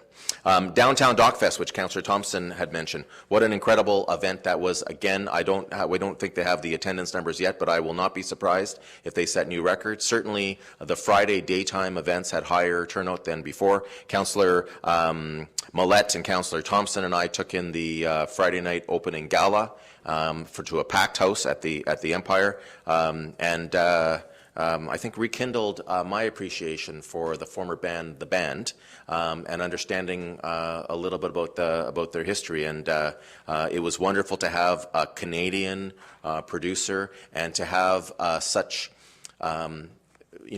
high-profile assistance. The Canadian was assisted by famous American Ron Howard in the director, and also Martin Scorsese.